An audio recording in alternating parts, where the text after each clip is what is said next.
Hello, beautiful people. How are you today? I decided to do an impromptu live. Actually, I was supposed to have scheduled it with Tumi, but I have been so busy, guys, and I have to apologize to Tumi because I was such an idiot. And yes, and we have Tumi with us. We have so much to talk about today. Yes, you do. And here we're gonna go. So how do I bring you in? Here. Here we go. But I'm Hello, gonna put you. everybody. Hi. Lower Thank the you, Paula. camera so you're like me, like I don't look taller than you. No, it's because I'm sitting on my bed, so like I don't want people to see that I'm sitting on my bed because some people are like, I there's a YouTuber that I watch their videos and they film in their room and people are like, why are they in their room? I'm like, I film in my room. Where else am I supposed to film at? Like I don't know. Like I'm not gonna Yeah. film in the kitchen, It's but like people think we have studios. no, We're we don't. not Meghan Markle. We don't. We don't. Have, we don't have studios. We literally film in our houses. You There's know, I am not Meghan Kelly, guys. I don't yeah, know if you know that. I and mean, we are not even rich. We do not have studios. and Megan Kelly, of course, worked in news. Like she literally worked in news and was a real broadcaster. Like all these people who were real broadcasters are able to afford studios. But if we had to have studios, we would literally have to rent by the hour, basically. So I Yeah, mean, I'm not. well, I gotta tell you, some YouTubers or some even broadcasters that are reporters, they do it from their homes, but they just buy themselves a screen in the back. Yeah, yeah. So it looks like that. Probably I will have to do that, Or they film like in an office, like their home, their actual home office that looks like super Yeah. professional and stuff. But like, I'm not doing that. I just film in my room. Like it's fine. Hello, word girl. Thank you. Hello. Your first live. Hello, guys. So say hello to me. To me. Let me get your channel up to me because, guys, I have been. I mean, I don't know if you guys have been following this, but you know, I was watching. I was watching what you might call it. I'm gonna show you Tumi's channel, guys, so you can go subscribe and don't forget to click like before you join here, guys. It really helps the channel. This is Tumi's channel, so please go subscribe. I'm gonna copy the link and I'm gonna put it here. I'm also gonna leave the link at the end of the in the video description so you guys can follow her. Thank you, Yeah. Paula. No, you of course you know that I'm. But so please go to Tumi's because she's awesome Thank and you. we love her. And yes, yes, yes, yes, yes. Hi, Ginger. How are you? Hello, guys. Where are you watching from? Hello, Oh Ginger. my goodness. You know what? Today, guys, we're going to start with a laugh because, my son is starting to be aerospace engineering, right? He's going to start his final year. Now, to become an astronaut, it takes about 10 years because you Mm, first need to do what is called a STEM, which is some form of science, technology, yeah. math that you have to do for 4 years. And then it's very much preferred a master, Mm, especially in math. And then you need to be a pilot. mm, All astronauts have to be, I believe, I'm not mistaken, they have to be pilots because in case somebody gets sick or something like that, they should be able to at least, they need like, I think 10,000 hours or something like that, right? Well, have you seen Gail King? and Katy Perry and what's her name? I mean, is Katy Perry becoming Meghan Markle? The way they were talking? Like, okay, I honestly did not even watch the Katy Perry video. Like, I know that they went to space, but at this point, I don't care about these people even that much to even like tune in because I did because it was just too funny. yeah, You I know have what it is? It represents to me how uh how disconnected they are. I mean, they're clearly bored at home, yeah, like or is this is the thing that they feel entitled and they never say sorry because nobody has almost $500,000 to go there. That's how much it costs. And instead of her apologizing and actually saying, you know what? Um yeah, like I don't even know what she said. Can you please play the clip? Because I'm when I say I don't tune in, I don't know anything about like I know they went to space, which wasn't really going to space. I know Oprah was fake crying for the cameras. no, I I know think Oprah was scared that she was gonna lose her lover. I know Gail. I know, allegedly, That's true. I know Gail King looked like she genuinely looked like she did not want to go up there, and I No, don't they even were up there. They were up there, but I mean, But they didn't go to space like the moon. They just went higher. No, no, they Yeah. went above the stratosphere. That's it. Sure. They were there Sure. for 4 minutes. All they had to do is put a seatbelt on, Yeah. buckle up, and go, support the pressure and then come down because there was somebody there, a pilot or whatever. And then there were all these men on Earth. There was a whole set of men manning the thing because that Hmm. that is done, remotely. But this is what I think. This is the one I think that where she's talking. I'm gonna mute it. Let me see. I'm gonna mute myself so you Okay. can hear it because otherwise there's an echo. Goes up. You have never said to an astronaut, boy, what a ride. We duplicated the same trajectory that Alan Shepard did back in the day, pretty much.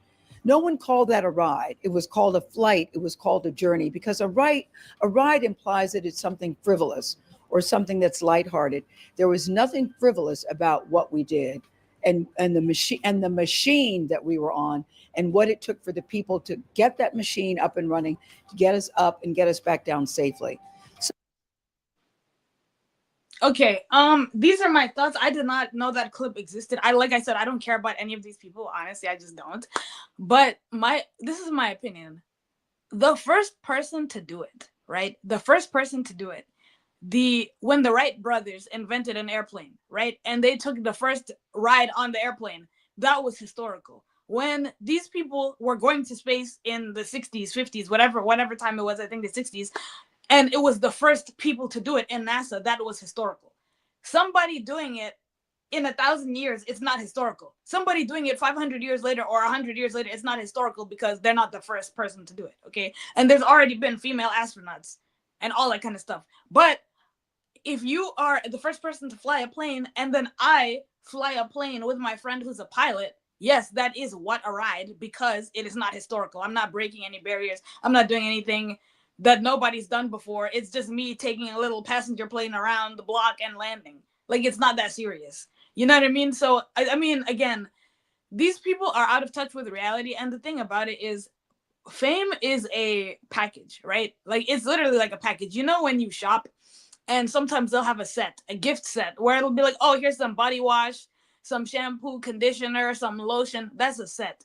Fame is the same thing. Fame is literally a production where they'll take one person. They can make anybody famous. They could take you, Paula, and say, okay, we're going to give you a talk show. We're going to make you the next Oprah. Oh, yeah. All you have to do is go to, they put you in a studio in the capital city of wherever you live with the nice couch, the lights, your name on the screen in big letters, neon letters, Paula. They give you a fake studio audience and say, "Oh, we need some extras to come and sit in this audience." And then you just sit in the chair in a dress like Wendy Williams and say, "Oh, these are today's celebrity hot topics."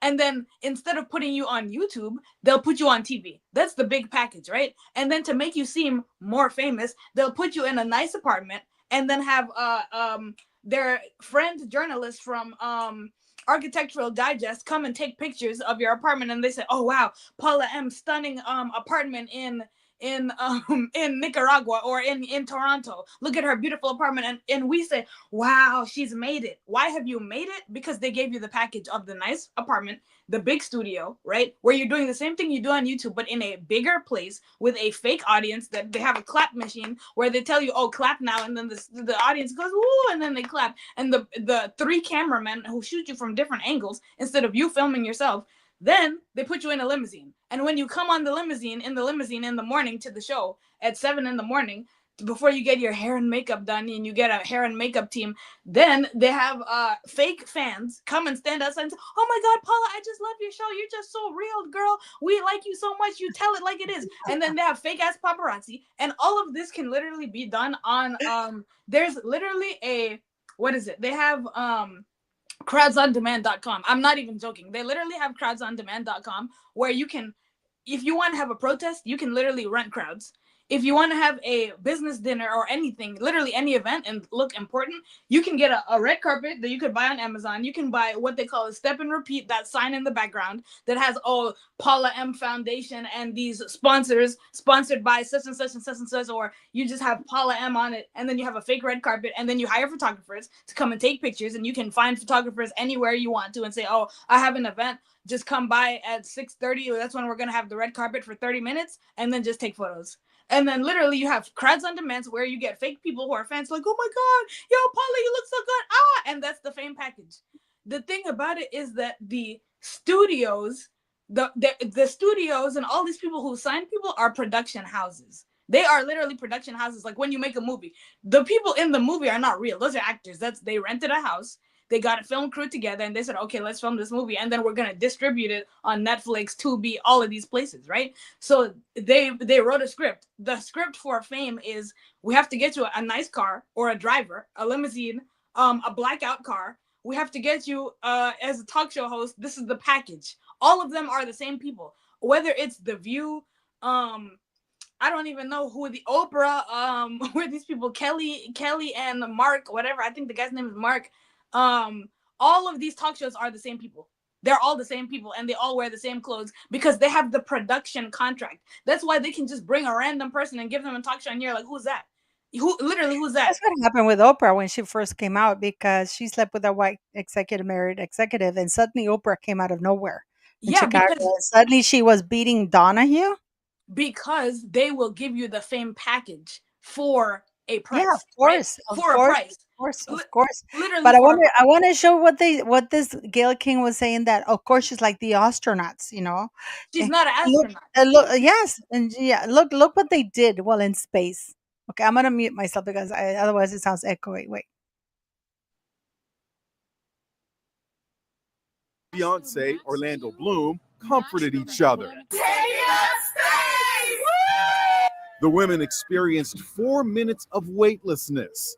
Katie held up a daisy for the camera. They are floating, they are weightless, they are experiencing zero G for the very first time. Can I ask a question? Because people who don't know me may not know that I'm what they call a conspiracy theorist. How do we not know that this was all a fake production, too? How do we not know? Yeah, I know. Did you see the footage of them opening the door and then they have to reopen the door again when what's his name had to come and get it? Yeah, apparently they told him to close it and then open it again or something to that effect. But how do we know that? What if they pre-filmed this? Like literally, what if they? Because look, even when they say something is live, how do we know that? Like, I'm so sorry, but how do we know that? If it's Well, the only one was, well, no. The only one was William Shatner when he went to space. That was live. There were okay, camera crews and was live, but that was William Shatner, yeah. and that was historic. But this four cows, I don't think so. And the thing about it is, where the problem is, people like Gail King, Katy Perry, all these people, and Meghan Markle are stuck in this 20. There was a pocket of time between, I want to say, 2012 to 2015, 2016, where being a girl boss was a thing, right? They had books, Girl Boss. The girl who made the brand Nasty Gal, Sophia Maruso, something to that effect, she used to do selling clothes on eBay, and then ended up having a brand that's still around called Nasty Gal, but like it's kind of like H&M, Forever 21 sort of clothes, I would say, like that, but like sometimes a little more party clothes, right? And so she wrote a book called Girl Boss about how she became the person who made the brand Nasty Gal. And then people took this term of, oh, I'm a girl boss, I'm a woman with a business. First of all, women have been working since the 50s, like 40s, since World War II, when women like started to step into the workplace, right? It's not revolutionary again, right? But in I want to say the 70s, late 60s and 70s was when women were, for the most part, living by themselves. There was a TV show, I forgot what it was called, where a woman was actually living by herself, not married, not really that interested in being like a housewife. And it was like, at that time, revolutionary, because it was, oh wow, women can live alone and work, and like they don't have to think about being like a I Love Lucy type of woman. That's so crazy. And if anyone knows the name of the show in the comments, please let me know. But I don't know the name of the show. I watched like a little documentary on it on, I want to say, Hulu, like last year, maybe 2 years ago, and I forgot like the actress who played in it, right? But this in 2025, there's nothing that a woman can do that's Is it one day at a time? No. Okay. Should I look it up? Because it's gonna bother me. No, don't worry. Okay, I want to yeah. show you this clip. Yeah. I'm going to show you this clip, which is causing conspiracy, guys. Let me see if I'm sharing the right clip. Yes, I am sharing the right clip. I'm going to describe it. I'm not going to put the voice. I'm just going to describe it, guys, because this is too funny. So they want to show that this is what's the problem with the whole thing is that this is supposed to be how it was, what they showed first, right? Right? Bezos opening the shuttle. But then this is actually what happened before Bezos opened the shuttle. That they opened Wow. it from inside. And then They said, wait, go. Bezos pretends to go and open it for the first time. Yeah, because they want to get the shot of like, oh my god, he took his girl into space, and oh But my I don't get god. it because these things are not supposed to be open from inside like that. They're supposed to be open from the outside. They're supposed to be sealed. Yeah, I mean, it looks like a closet door. Yeah. So Look. That's how they say it looks. Right? Then they tell him you have to get out because but they had already the shot, which is why I don't understand what happened. So this is what happened. They caught them there. so they're doing multiple takes, obviously Exactly. directing them of like, oh no, we need this shot. But the problem Exactly. is that there's cameras that are not like if you're trying to do something live and you have multiple cameras, people are just filming because they don't know they want to get the shot, so they're not going to turn the camera off. You know what I mean? Because this is Yeah. breaking news or whatever. And But so it leaked. The problem is that it leaked. It wasn't supposed to leak. because we're not in the They're so time. stupid. We're People want to expose these people. That's the no, funny part. because we're not in the time where everything can be controlled anymore. We're just not in that time, especially when everybody has a phone. You know what I'm saying? So it's one of those things where it's like this tired, this like tired old I'm a woman and owning a business while being a mom is just so crazy. No, Oh, it's not. Megan. Oh my No, God. it's not. Oh No, it my isn't. God. Did No, you it see isn't. what Megan Kelly is going to do though? Have you Yeah, seen that? yep, I I'm saw going it. to show you guys so we can laugh together. And I am going to watch it. This is what Megan Kelly is going to do. I love to elevate a guest's visit. Microwave popcorn. You plop it right in there. It's so simple. Only the lazy people don't do this. Put it in a paper bag. Here we go. It's right behind you. Oh my God. You did it. We're going to put it in one of these special cellophane bags. Oh. It's okay. It's not expensive like your clothes are. Look at how fun that is.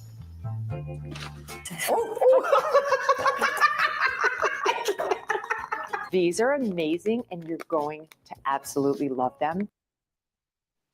You know what's kind of weird? The thing about Megyn Kelly is that when I watch her, even though that's a parody, it's more enjoyable and more believable than Meghan Markle doing the original thing, right? Because somehow Megyn Kelly is coming up, it's like it's funny, but you're not like, oh my God, is she serious? But with Meghan, she was being so serious about it. Like she was being like literally like, my friend just loves this kombucha, and I buy it from Trader Joe's or Whole Foods, and then I put it in a special cup. I put it in a different cup, and it's just isn't that just darling? And you're like, bro, you're muted, Paula. Sorry, I'm just looking at this girl is badass. I'm sorry, guys. These are you're looking at my what I post and repost. This is the guy who apologized for the boy who was murdered because now there's the guy who stabbed the other guy. Mm-hmm. So yeah, and I mean I'm angry with Charles because he posted the thing about Christians, and I posted this because congrats Megyn Kelly show. Guys, I if you want to find out why Meghan Markle is going, you have to go see my video, and I'm going to show you my video because people think it's WME, but it's not WME. It is not WME, guys. I'm sorry to disappoint you, and I'm going to show you something because many of you don't know this. I'm going to show you why WME. You know that Megan is supposed to be their customer. I don't think she's their customer anymore, and I'm going to show you why. This is WME Instagram page, right? Mm-hmm. Okay, let's see who they're following. WME has never posted Meghan ever, in my opinion. Well, no, they did post in 2023 early. They said that now they were personally representing the Duchess of Sussex. But they never But for example, they're not following her on Instagram. Since you're on Instagram right now, because I'm on my phone, can you go into your search bar? Go into your search bar. Uh-huh. and look up this girl named Paige, Paige, Lorenz. Her last name is Lorenz. Oh, here, this one. Yeah, She's born. she's signed to WME, right? Okay. And she's dating a tennis player. She has a brand called Dairy Boy, which is like Dairy Boy. It sells camouflage clothes, and she has a homeware line called American Charm, where she sells bed sheets and like Dutch ovens. And I don't know the girl. I don't know her personally, right? But she basically is signed to WMA, okay? And every time she's at like the Victoria's Secret red carpets, she's at Sports Illustrated events. She's at all of these Mhm. like actual real events, not these bought and paid for awards or anything like that. And she's dressed by like Miu Miu. I want to say Burberry, like all of these big expensive brands in sponsored posts, and you can tell that she's like actually successful in her own way, right? And she's signed to WME. She's in Forbes magazine being interviewed about like her brand and all of that kind of stuff. So for me, like Meghan, the reason why I feel like she's not really signed by them, or like it's just I don't know what is going on. Meghan, since she has been signed to any agency, right, has not been doing, or post Harry, has not been doing what you would think, right, that she would be doing as someone who's signed, right? If I said, "Oh, I was signed to a talent agency," and you don't see me in any magazines, you don't, or like not like People Magazine exclusive. I mean, like you don't see me doing any ads, any modeling, any work with big brands. Like I'm just the same, basically the same as I was, right? Wouldn't you be like, okay, so what is your agency doing for you? You know what I mean? Like, what is your Yeah, agency? but they can't sell shit. I'm sorry. You can wrap a little pretty, you can wrap shit in a little package, but at the end of the day, you have to open it, and the smell will take. You know which one I want you to? This is Cressida Bonas. She opened this thing. It's called Lessons from Our Mothers. I have begged her to please open a YouTube channel because Mhm. she's in Spotify. But I have to have a handkerchief every time I watch one of her podcasts because they're. I mean, this is Mary Berry. Listen, Yeah. I just want to listen to. I think she has it there. In their lives when they've been so wild or naughty or haven't worked at school or whatever. And I've learnt that to go with them, it's a passing phase. You think it's the end of the world sometimes when things have gone wrong, and it isn't the end of the world. It will pass, so go with them. And there have been times in their lives when they've been so wild or naughty or haven't worked at school or whatever. And I saw my mother on the balcony and she called me over. I came to her and she was like, you have to be very careful because when you're running for prime minister of this country, they're going to bring this up. They're going to say, on this date, you were arrested for this. And I hope you have your story straight for them as to why you went left when you should have gone right. It's really beautiful, guys. This guy, this gentleman, Mr. Carl Loco, he was a gang leader. I mean, he was one of the most fiercest, and his mother, can you imagine his mother pulling him? His mother must be gangsta to dumb, you know. But it's an amazing thing, and please go show support and subscribe because it is really, really a beautiful thing. But I wanted to show you something to me because I wanted to talk about I'm going to show you this. If you want to find out, and this is not me tooting my own horn, but I'm not going to give you all the things. But here in this video, which is the one that I posted today, Megan wasn't invited. Yes, guys. Okay? Thank you, Joy. It was the Mary Tyler Moore show. That was what I was talking about. Yes, that Oh, was. the Mary Taylor Moore. Okay. Yeah. If you want to find out why Megan is going to Time 100, watch that video. And I'm not saying this but you're going to find a lot of information, and a lot of information is shocking. Because one of the things that I have, and I've always said that the only reason why Harry's getting so many breaks is because of the ambivalence that he's still in that royal website. I agree. And it is it and the people who are sponsoring this is Time Magazine and Procter and Gamble. Mm. Now, Mark Benioff, who owns Time Magazine, also owns Salesforce. Salesforce is partner with BetterUp and also with the Royal Foundation. The same with Procter and Gamble. Procter and Mhm. Gamble are partnered with Archwell and the Royal Foundation. Mm. Because and why they do this? Because these companies are smart. They're like you know how it is, guys. When you it's like almost when you get okay. You know when a couple is fighting and people tell you don't take sides because then they make up and you're the evil one. Yeah. You know, like I've taken sides with my best friend. You know, Mhm. and luckily we're very good friends. You know, um, but I've taken sides. It's like, don't you never make, meddle because they think that at some point Harry's going to go back. So they keep showing him support, Mhm. Yeah, I mean, because I had just in I, case he goes back. And if you want to find out how Megan ended up with that role, she wasn't really invited. mhm. It's not an invitation that she got. They wanted Harry, Mm. and Harry really needed the positive PR right now, especially after Sentebale. And what happened? Did you see the response from the Muslim women? Yeah, I was I'm gonna actually show it to you right I now, was guys. I was And actually very I'm gonna give a little bit of background because some people might not know this. Let me see. It all started like this. Okay, I'm gonna show how it started. Just let me set it up for people to understand. While Biden was in power, Harry and Meghan were supporting pro-Palestine thing. I'm not saying that's bad or it's not good. I don't believe that war should be going on in Gaza, to tell you the truth. I've been to Palestine a few times. I don't think war should exist anywhere, in my very humble opinion, right? But Harry and Meghan, this is why I said that they're such disloyal, hypocrite assholes, because while the Biden administration was there, who were kind of supporting Gaza, Harry and Meghan were donating to and they make it sound very bad the way they phrase this. And actually, these women, it's called the Milwaukee Muslim Women's something. I'll show you the group. They're extremely well respected.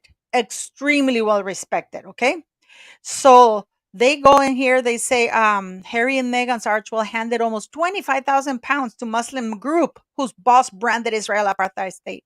mhm. They weren't counting on Trump winning. So now that Trump has won, they are changing parties because you know that the time 100 is Yo, Paula, Trump. can you hold on real quick? This woman Kelly said that you should let me talk. I'm listening to what Paula is saying. I'm literally not talking because I'm listening to what she's saying. She's talking. When she's talking, I stay quiet and I listen. No, When she's blaming me that I didn't let you finish. What did I even say that I didn't finish? I don't even remember what I said that I didn't even finish. I'm literally listening to her talk. Like there's no issue. Guys, If I we're had trying to we're if I trying had to do no sorry, like and also there's a delay. I'm sorry about that because yeah there's like a few seconds delay, so I yeah apologize for that. no yeah like if I had an issue and I needed you to like let me finish my train of thought, I would have asked for that. So like this is not the first time I've talked with Paula before. I know Paula, like we talk a lot. So if I'm quiet and I'm listening to her talk, that doesn't mean she doesn't let me talk. She does let me talk. Okay. All right. And I So literally no, am I so just want to mad give this because set up because not very many people know about this to me because everybody's concentrated on Megan the 100 or Mega the podcast.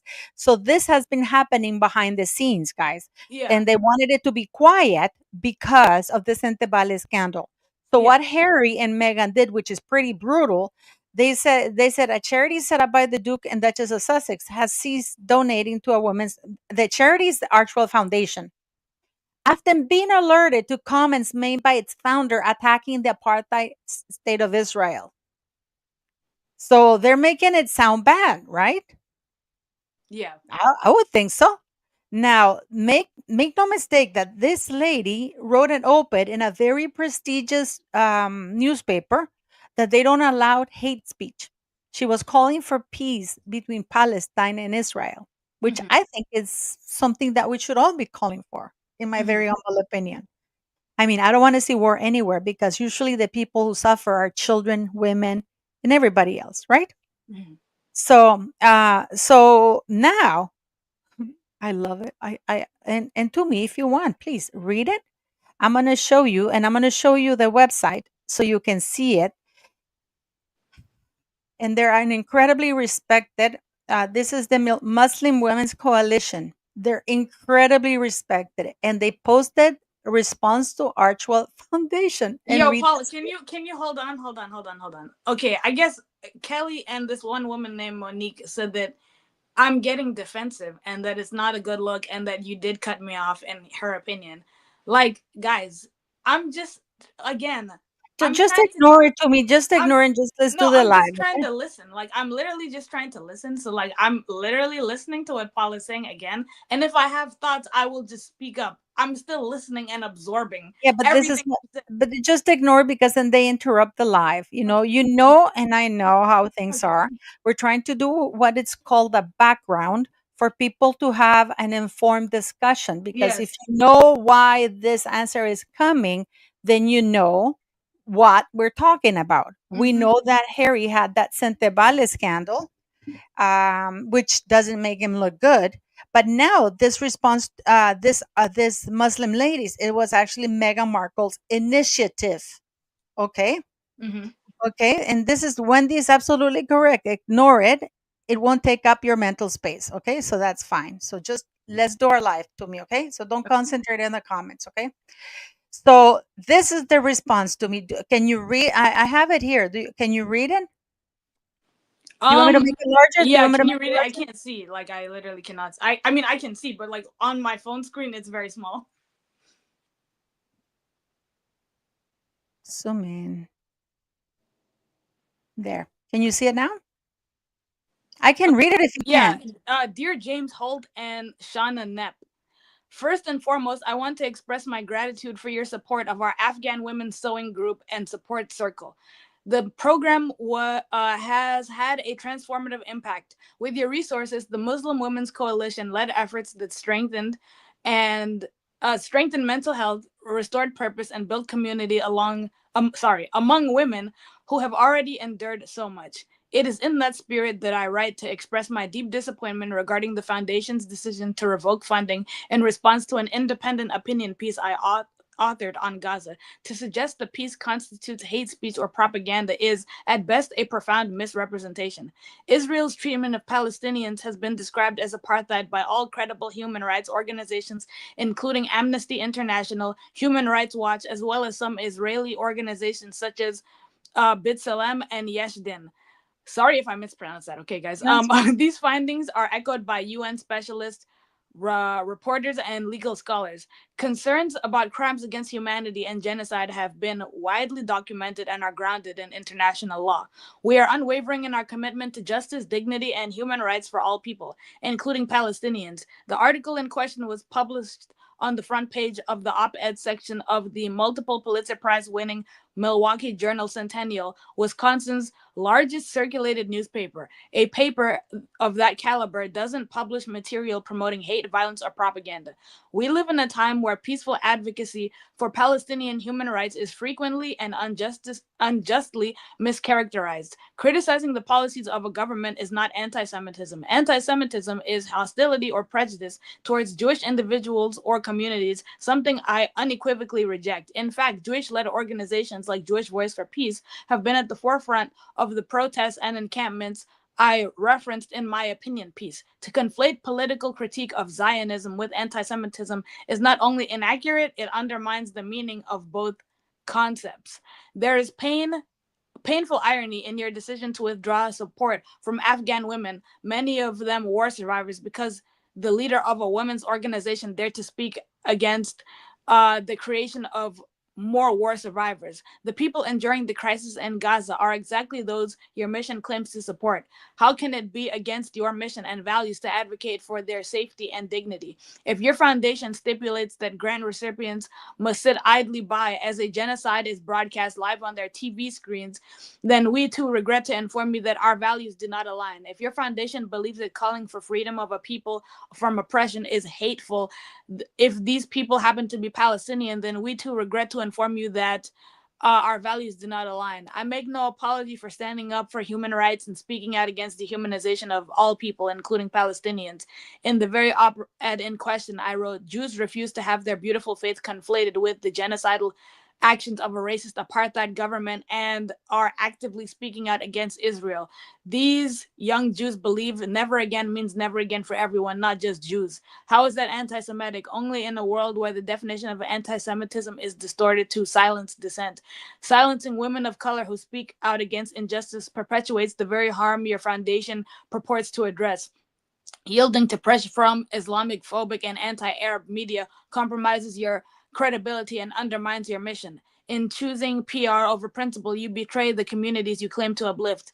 Who you fund is ultimately your decision, but we ask that you retract your defamatory statements and issue a public apology, not to salvage our reputation, which means pristine, but to salvage yours. With MWC's proven track record, driven by Jewish, Muslim, and Christian staff, we are confident that more credible foundations, Jesus, and generous donors will continue to support this vital work. Respectfully, I love it. I respectfully, love this. Janan Najib. Well, okay, first of all, they're never going to get an apology from Meghan and Harry. They just won't. That will never happen. Number two. Yeah, that was a lot to unpack. That's a lot right there. She said a lot of things. But isn't it incredible this that we're confident that more credible foundations in generous donors and they don't, and they want the apology not for themselves because they're actually a very well credited organization, but for Archwell because they're basically tainting. But that is from what I understand, they're going to, if they don't apologize, because they're tainting them as an extremist thing. And this is because, and let me tell you something, guys. When she published that thing in the op-ed, Archwell knew about it. The problem is that Trump hadn't won. And Yeah, Harry I and mean, Meghan were supporting these organizations. with Harry and Meghan, whatever is trendy, they will jump on it, right? If for example, after October 7th happened, right? Let's say that everybody in the world, the way that they support Palestine, were supporting Israel, right? And they were all like, oh, justice for Israel because what happened over there on October 7th was terrible. It's basically the equivalent. Coachella just happened, right? The 3-day music festival. It's literally the equivalent of having a 9/11 at Coachella and people at Coachella being M-worded, kidnapped, held hostage in literally in another country. And let's say that a year from now, there were still hostages from Coachella, right? The world, for the most part, in my opinion, would be like, oh my God, like this is a terrible thing. But let's just say that the whole world was supporting Israel. Meghan and Harry would have been supporting Israel too, like very loudly, wearing these pins and flags and trying to speak Hebrew, like when Meghan was at Invictus and said Slava Ukraini and then painted the Ukrainian flag upside down with the kids, right? So yeah, it's whatever is trendy, like they will support. And the thing is, to me, with advocacy, the reason where advocacy and social justice warriors and all of those things, to me, in my personal opinion, have gotten out of hand, right? In my opinion, is when people don't know history, they don't know ideology, and they don't know basically. Listen, Wendy, I did not compare 9/11 to Coachella. I said, this is what I said. Now I'm getting mad. Let me say this. You know what? I'm gonna ban No, Wendy. I'm sorry. I'm no, gonna but- ban it. I'm sorry. No. I don't have tolerance for this kind of stupidity. I yeah, am sorry. I did not compare. Because I said- don't want people upsetting my guests. Number Yeah, one. no, Number I'm two, saying- they're doing it on I'm- purpose. Yeah, They're doing it on purpose. I'm literally saying it's as if, like, because obviously 9/11 we had a terrorist attack in America. Everybody saw it, right? On October 7th, that was basically their 9/11. They had a literal terrorist attack that everybody in the country and everybody in the world saw because now we have phones and live streams and all that kind of stuff. Terrorists paraglided into the place, into the country, ran into the country, attacked people, murdered people, raped women. We saw it with our own eyes. So you cannot literally be like, hey, I can't believe you're comparing 9/11 and Coachella. No, I'm not. I'm saying it would be like if we had a terrorist attack from people from another country on American soil at a music festival. I don't know what's so hard to understand about that, Wendy. I don't know. It's just people who cause trouble. You know what? It's people who can. This is why. I mean, now. Like, I don't get it. I literally don't like get. I know, but that's just they do that to disrupt the live. Yeah, I it's don't. just annoying. I just Like ignore it. I it's just ignore it. literally So don't worry, no. I because mean, people. anybody who's smart will know what you. I mean, Yeah, we're all adults. yeah. Like it. Like okay, we have school shootings all the time. We have public shooting. Wait 1 second. Let me just say something. Ginger Gruzius, Claudia Salas, you are the moderators. If you see somebody being saying stuff, just remove them, please. You are moderators, so please help me out because Yes, I'm I'm dyslexic. literally thank you, Elizabeth. I'm literally using an analogy, and if you don't understand what an analogy is, go back to elementary school, go back to middle school, and learn what an analogy is and a simile, because it's comparing two similar things. Okay, we have not had a invasion, right, on American soil since September 11th. We just haven't. Okay, so and before that was Pearl Harbor, right? Okay, so Yeah. Israel had that happen to them. That's what happened. That is literally why you cannot argue about what happened on October 7th because we literally saw it with our own eyes. We all saw it. And then everything that happened after is what people want to argue about. But we literally saw what happened on October 7th. Like we saw what happened on 9/11, and there's no arguing. We all saw what happened on Pearl Harbor. Well, we weren't alive, but we saw it on in the history books. Even I wasn't alive for that one. To me. We know what happened in Pearl Harbor. Okay? Okay? Like, hello? I can't believe it. I can't believe it. Well, believe it, because I said it, and so what? Okay. So Anyway, what? What? yeah. Well, the problem that people have with me, and that is that I'm 56 years old. I have never been politically correct. I grew up in an era Yeah. where people. I mean, you know what I was talking. I I'll was be right talking. back. Hold on. Keep talking, Yeah, Paul. Keep yeah. talking. Thank you, sweetie. So guys. I want my mods to be on top of your game, guys. I want you guys to be on top of your game because I don't want any people here. This is a life for all of us to enjoy. So we're gonna talk about a couple of things because I heard that like Dior doesn't want Megan wearing their stuff. I don't blame them. I mean, this woman has been after Dior forever, and it was so funny that after Megan was wearing Dior and everything and as ever, then you have Pamela Anderson after her cooking show debuts, and she goes to Paris, and Dior dressed her from head to toe, and they Yeah, I portray mean, her. like when the guy from Disney said that Megan needs Disney more than Disney needs Megan. Allegedly, he said that, right? No, So that it's he said that. He said that. yeah. So it's one of those things where it's like she's literally chasing them down the street, but they're just like she's persona non grata. You know what I mean? If she was, let's say that if she was still the Duchess in England, maybe, probably Dior would have dressed hers, but like she just, oh my god, bro, I've never seen somebody do everything backwards and terribly when they have all the resources to do it right. But again, it's the narcissism. It's This is just what the I don't understand. It always baffles my mind when people say she's smart. You know what I would have done, and I said this many times in the channel. I've even if I want, even if my end game was to go to California. First of all, can you imagine being around the Queen and she trying to belittle the Queen by calling her grandma? And that's Harry's stupid. grandma. She says, "Oh, Harry's grandma." And I love grandmas. Yeah, right. She doesn't love anybody. And I have this thing that really got to me. I did a video yesterday, and I thank you guys for watching it. That I talked about.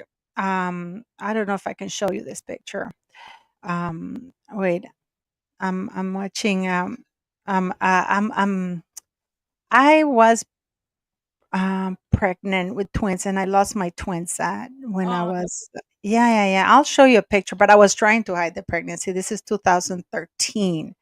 So let me see, but the thing is, the way she spoke about it, she spoke as though they were things um, a like thing, inanimate objects. but it's something that you plan to love, you know. And I was like, I would never, even nowadays, guys, when I think about it, when I think about it, and I can't. I mean, I was almost 6 months pregnant, and they were in different sacks, so they were not identical twins, right? And I was already a high risk pregnancy because I have lupus. I was 43, and then I got pregnant, and transference means that one of the twins is eating up the other one, like it's Mm. So I already had those issues. And then I went to a party and I was so stupid. I was wearing high heels and there was this floating tables. You know how they put that they're not anchored to anything? And I slipped and there were steps, right? And I tried to hold on to the table, but blah, the table came out and I fell down. And I already had been having issues with my pregnancy. So and I lost my babies. I mean, I had her name, Siuna, and Henrik. I even had a baby shower, nothing like the $500,000 that Megan got, you know? It was just my girlfriends who gave me clothes for the little girls because they were girls. I found out they were girls. So, I mean, my son and I mean, especially Henrik really cried, and it's something that, yeah, something that I can't, and anybody who's a mother here on the chat, even now, and I've talked to, after I saw her speaking about it that way, I was like, I could never. I could never call my girls A thing. a thing or a thing that I'm gonna love. Um, you know, I I don't see it. I can't even. I don't know how to explain it to me. I don't even call Sadie a thing. And no, Paula. She better not hear me because she get mad at me. No, Paula. You know what I mean? First of all, I just want to say I'm so sorry. I'm literally so sorry to hear. Yeah, I've never heard that story before, and I'm very sorry. I'm a twin, and that's just very sad. Like, that's so heartbreaking. Are you identical or No, we're fraternal twins. Yeah, I have a twin brother. Yeah, he's at work right now. But literally, I want to be a mom one day when I meet the right man, right, and have a good amount of money in the bank, because I don't want to be like a struggling mom, worried about money. But when I meet the right guy one day, God willing, and tie the knot, I want to be a mom more than anything. I have my kids' names, my first daughter's name picked out already. Like, I think about my kids all the time, and like, to me, they're not here in the physical, but they're my kids. Like, you know what I'm saying? And so this concept of, like, even when people say fetus, I'm like, yes, it's the Latin word for a baby, but I'm just like, bro, it's a baby. Like, because a lot of people use that word to kind of detach from what a baby is. You know what I'm well, saying? that is a name that they give. That is a fetus. But to Yeah. me, I remember when I was pregnant with Henrik, Mhm. I couldn't wait. I always wanted a little girl, guys. I'm not going to lie to you. Okay. So I remember when I found out, I couldn't wait for Henrik I couldn't wait to be 3 months to find out the sex of the baby, right? Mhm. And I remember I went to the doctor, and in Latin America, it's very macho. It's a machista community. So if your first baby is a son, it's like you win the lottery, Yeah, right? a lot of cultures are like that. Yeah, I remember the lady. I was counting the weeks, and then I went, and the lady goes, "Oh my God, you're so lucky! It's a baby boy." And I'm like, Like, a lot Henrik more. knows. By the way, guys, Henrik knows the story. Yeah, yeah, Henrik knows the story, so don't yeah, worry about it. I didn't traumatize him or anything like that. He knows yeah, the story, okay? yeah. And then and then and from that moment on, as soon as I found out that I was going to have a baby boy, immediately I named him. We went Mhm. by the name. So all my friends said, "How are you, Paula and Henrik?" His name is Alfred Henrik, Mhm. but he goes by Henrik. Mhm.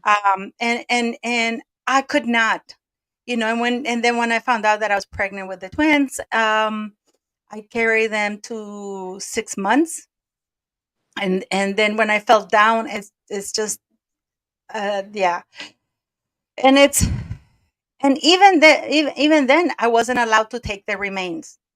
Like the doctor had to take them, and they had to examine what went wrong, to make sure, and and then they were over 20 weeks old, so yes, they do give you a death certificate, and you have a proper burial. One of them was really, really small. I don't think she would have survived, because at the 6 month she was half the size of the other one, so Well, yeah, but Paula, but I I was could never say a thing. I could never say a thing, yeah, or a yeah, thing that you're gonna love for a long time. You yeah. don't Like, love things.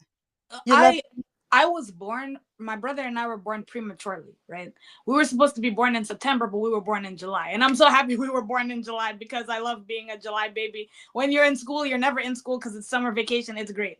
But my mom almost died. And this is I'm not giving away her medical history because this is also me and my brother almost died. My mom almost died because she was having stomach pains. They had to rush her to the hospital. My dad, they had to rush her to the hospital.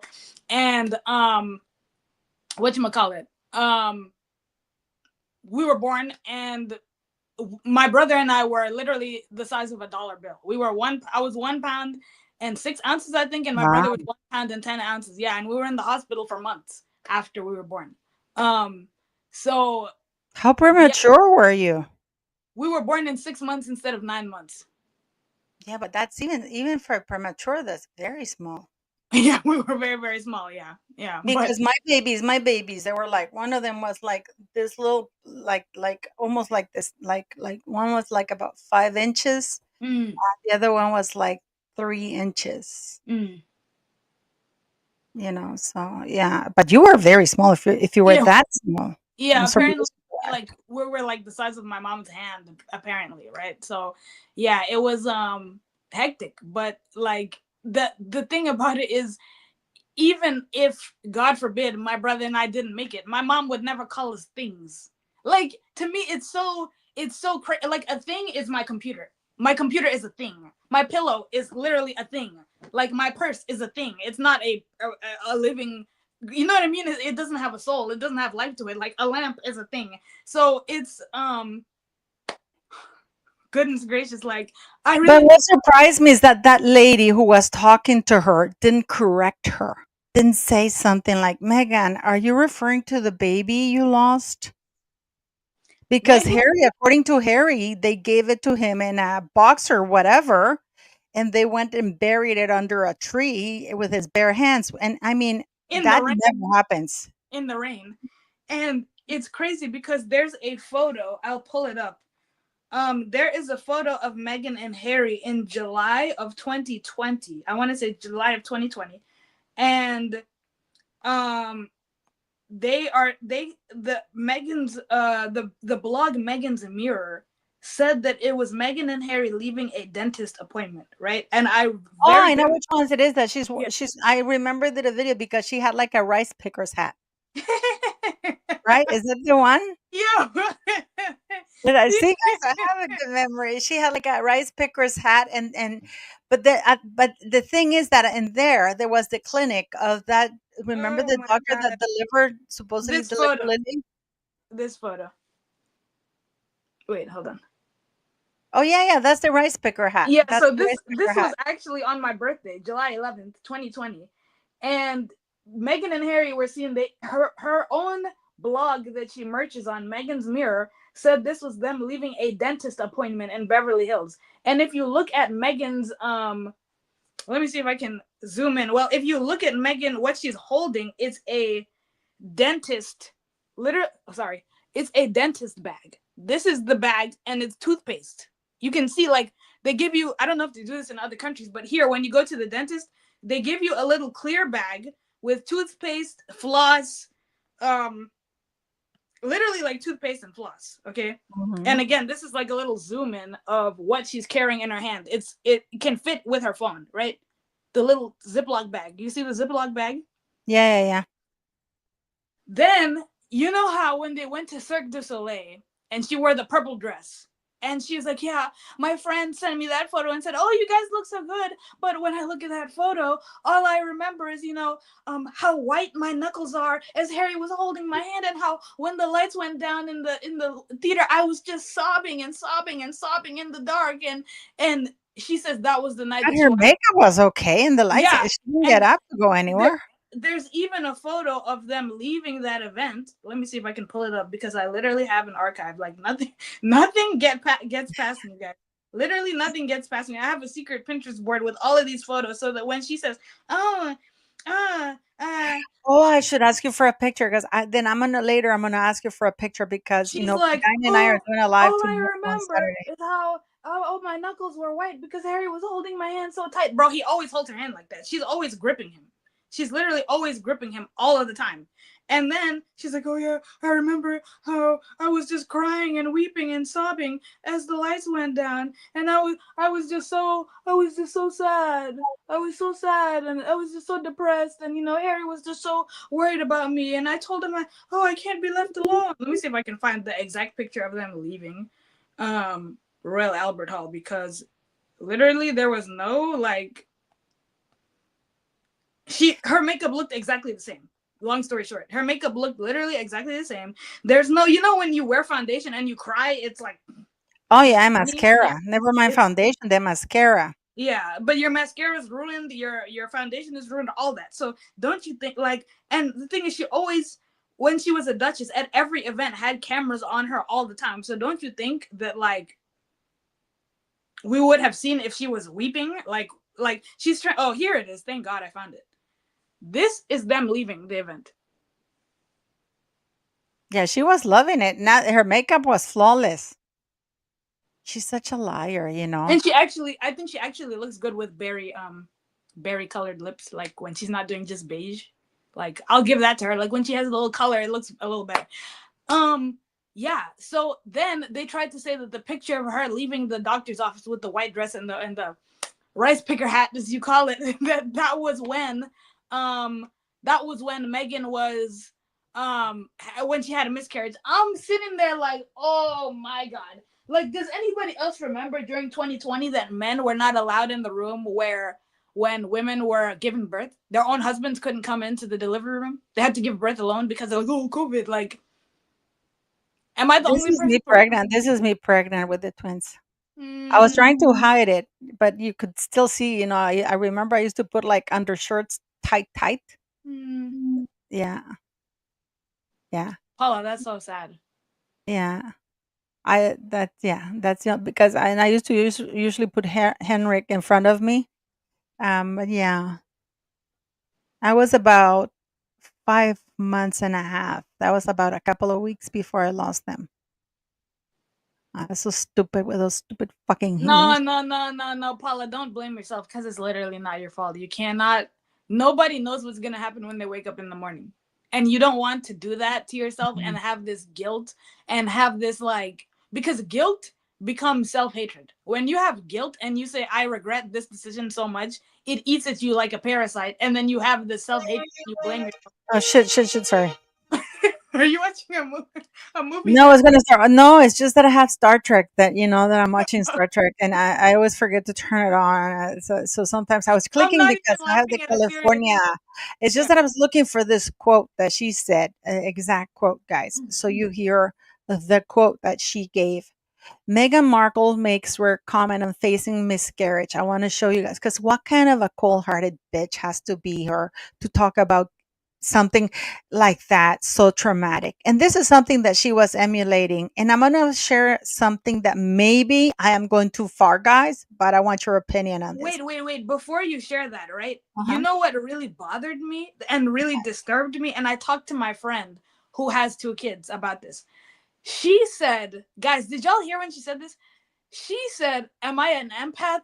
I'm very empathetic towards people. And I just think empathy is like a human trait when you're not crazy. So if you're not crazy, Megan. If you're not crazy, you know how to be empathetic towards people. I've never been a mom, but I know the want for children. You know what I mean? I know what loss is, but I don't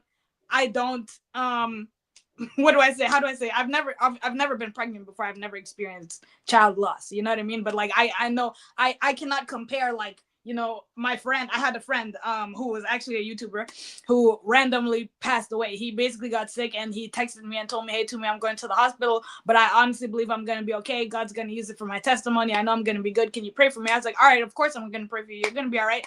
I texted him a couple days later. I'm like, hey, dude, how are you doing? Never got a response. Then I go on social media and he passed away. And it was just really crazy. It was really crazy. It happened out of nowhere, in my opinion. I did not expect that. He was a person who, like Paula does YouTube videos a lot. So I used to see him literally every week on YouTube. He would do 3-hour live streams. He was a person who every week was in my life. We would talk on the phone, we would text, and then that happened. He lived in another state. We never got to meet in person. But to me, he was one of the people that I knew who I really felt like I could be my 100% self around. I didn't have to be like I don't want to say a character or a caricature. I didn't have to put on airs around him. I could say, really literally say whatever I wanted, and he did not judge me. He did not care. I could be as unpolitically correct as possible and rant to him about anything, and he would laugh. He would just literally laugh his ass off and be cool with it. So yeah, guys, so I understand loss, and in that way, you know what I mean, it's very sad. But I've had certain things in my life, guys, that I'm telling you for the past decade have eaten me, where I'm just like, I regret this decision. I hate myself for this thing. Why did I do this? Why did I do that? I wish I could go back. But like truly, what one thing my brother said to me that really helped me, he told me you're only ever gonna wake up tomorrow. When he told me that, he said, you're only ever going to wake up tomorrow. And when he told me that, to me, it was so profound, because I was like, holy crap, guys, like, that is true. I'm only ever going to wake up tomorrow. I cannot, if I could have a time machine, I would go back. But the fact that I can't is very sad, but I can't go back. So it doesn't make sense to eat my own brain, right? And be so mad about things that I cannot control the passage of time. I don't want to sound like Kamala Harris and be like the significance of the passage of time, but I cannot control the passage of time. You know what I mean? So unfortunately, we cannot go back to yesterday. We have to wake up tomorrow, but you have to make yourself proud by being a loving, kind person, and thank God that you have your son and you love him and he loves you and he's a good son. I remember, I think he bought you flowers one time when we were doing a video together, and that was very sweet. He sent you flowers, and you love him and he loves you, and you're a good mom. And regardless of whether you had Yeah, 50 he has kids. a girlfriend, though. I'm not happy about that. Oh my God, Paula. I really am not. Paula, that's the circle of life. No. That is the circle of life. Please. Okay, let me tell you. There's somebody that I know. No, that is just a no. No, there's somebody that I know who every No, time but it's just a no. I'm a so man would look in my direction, they would be upset. Okay. And it was like, bro, I have to grow up eventually. I have to grow up eventually, guys. Guys, I'm almost 30. I'll be 30 well. in 4 months. I don't mind him having a girlfriend. In fact, I want a grandkid. But what do you mind? What's the problem? I haven't met her, Yet. and and I don't know. It's just call it a sixth sense. I just don't know. I don't know. Like I don't know. And I'm not a jealous mom. I actually do want him to give me a grandkid because I do love children. Yeah. But I don't know about this one. But I wanted us to read this because this is what Megan. Wait, Yes. I wanted to wait. Sorry, I'm so sorry. I lost my train of thought. I wanted to, before people jump on my back again, I wanted to, what we talked about with the Muslim women, right? There's an Instagram page called Middle East Eye, and they posted about how Meghan and Harry cut the charity, ties with the charity, right? And there are over 3,600 comments, and everybody in the Mexican community is going to be happy when I read these comments, because people are finally waking up, right? So, matter of fact, did you see what matter of fact said? Yep. And by the way, guys, there's a GoFundMe page. I'm gonna show you because people, they did a GoFundMe page, which I actually am gonna here. For the Muslim What women's. this is, it says MWC support Muslim or cut by Prince Harry charity for standing up against genocide. My God, it's gone up by $10,000. That's crazy. But let me read the comments, right? So someone said colonialists will always be colonialists, and I got 1,600 likes. Oh my God. Why hasn't this made a bigger splash in the headlines? I had so much respect for them, and now Princess Diana, glad you aren't here. People said, Princess Diana, glad you aren't here to see this heartbreaking news. People show their true values by their actions. Okay, done defending them. Noted, unsurprised. We have zero tolerance for hateful words. Oh, genocide is fine. He served in Afghanistan. He's from a family that benefits from colonialism. Why are we surprised? It's hate speech to oppose the ethnic cleansing of people. What was the point of leaving the royal family just to uphold genocidal views? Aren't they a charity case themselves? His mom was pro-Palestinian. apartheid state was a ruling by the ICJ, the International Court of Justice, I believe. Wow, and the whole time we thought he was the good brother. 7,000 likes, guys. 7,000 likes on that Oh one my comment. God. Guys, they're asking, I'm going to put this on the chat because they're asking to raise 27,800 for these women, and believe it or not, there's Jewish, Christian, and Muslim. I mean, and they help the community and everything, you know. Yeah. And then what really bothered me is the way that Harry and Meghan, what they did is, in order to justify cutting the funding, they made it public. Why would they need to make it Also, public? my question is, if this comment, let's say this comment was made in what, 2023, right? When October 7th happened, or around that time, why are they just now cutting the funding now? Oh You know what no, and then she made this. She wrote this op-ed in 20. They gave the money in 2024 after she wrote the op-ed. Okay, Okay. and then on top of that, it's because Trump won, and now Yeah. Trump is pro-Israel, so they Yeah. are completely switching tunes because now they want to be with the Republicans. You know, Which, there's nothing. no, What like, okay. bothers me is not okay. I just want to make it clear. Yeah. There's not. This is not about politics. This is Yeah. about something that I've always said about Harry and Meghan Markle. They Yeah. have zero loyalty, Yes, and and they go where the wind shift. yeah, they literally flip flop. And the thing is, in the comments, like, I mean, no one is saying anything about this, but I'm saying, like, it's not. We're not talking about being pro Palestine and pro Israel right now. We're just talking about Meghan and Harry being like this.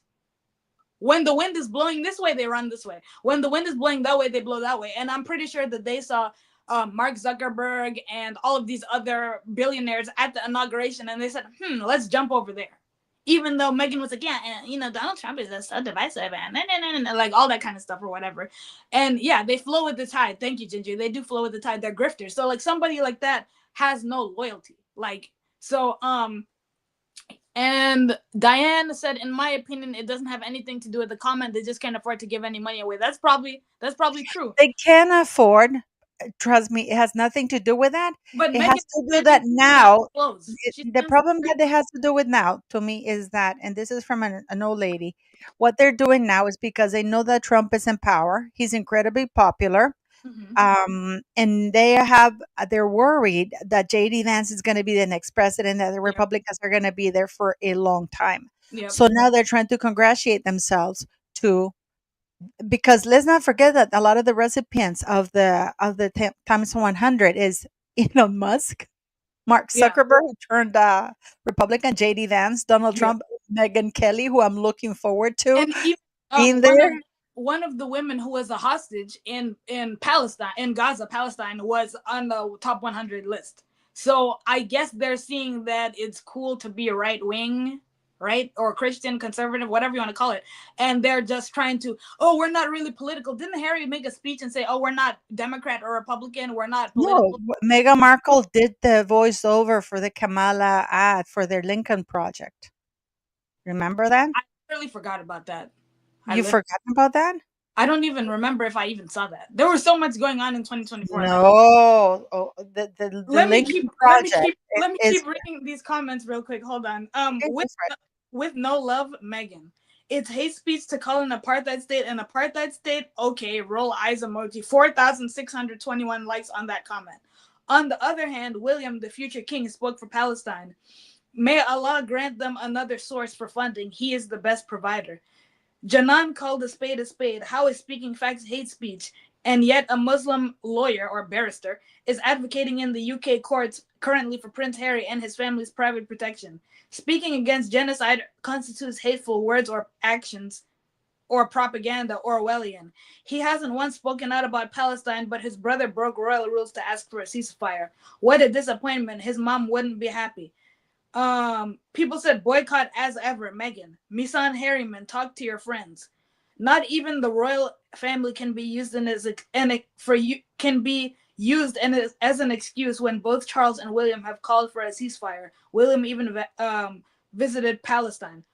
So the values of this foundation are to check notes, support genocide and apartheid. Got it. When we all thought he was like his mother, guess we were all wrong. I'm guessing it's Meghan's influence on him, but then again, he ain't a baby. Disappointing and shameful.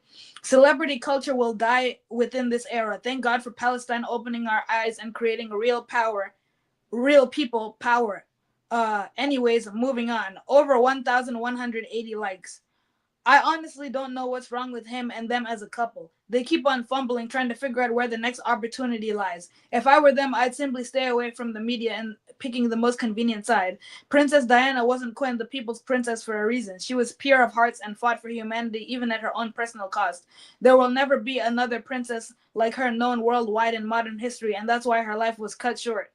In the beginning, Harry and Meghan their rebellion was cute, but the moment people realized it was for self-gain, it doesn't work anymore. But I hope this new pivoting works out for them, because when it comes to someone who sticks to their beliefs, I give it to Candace. But these two people have become no more than grifters, sadly. They must have been paid for their silence. Remember, Israel has to buy love and loyalty. And we saw it coming. As if her Netflix show wasn't bad enough. Welcome to the BDS movement, Harry and Meghan. Diana would be so ashamed. She was planning to be the voice of the Palestinians before she passed. Bye! Exclamation point, exclamation point. Maybe if instead of doing awesome work, MWC made videos of tying ribbons around bags of pretzels, Meghan would be impressed. A disgrace to Princess Diana and her feelings on Palestine. For telling the truth, all caps, what a disappointment. When we thought there was a slight chance he was like his mother, different from the rest, my God.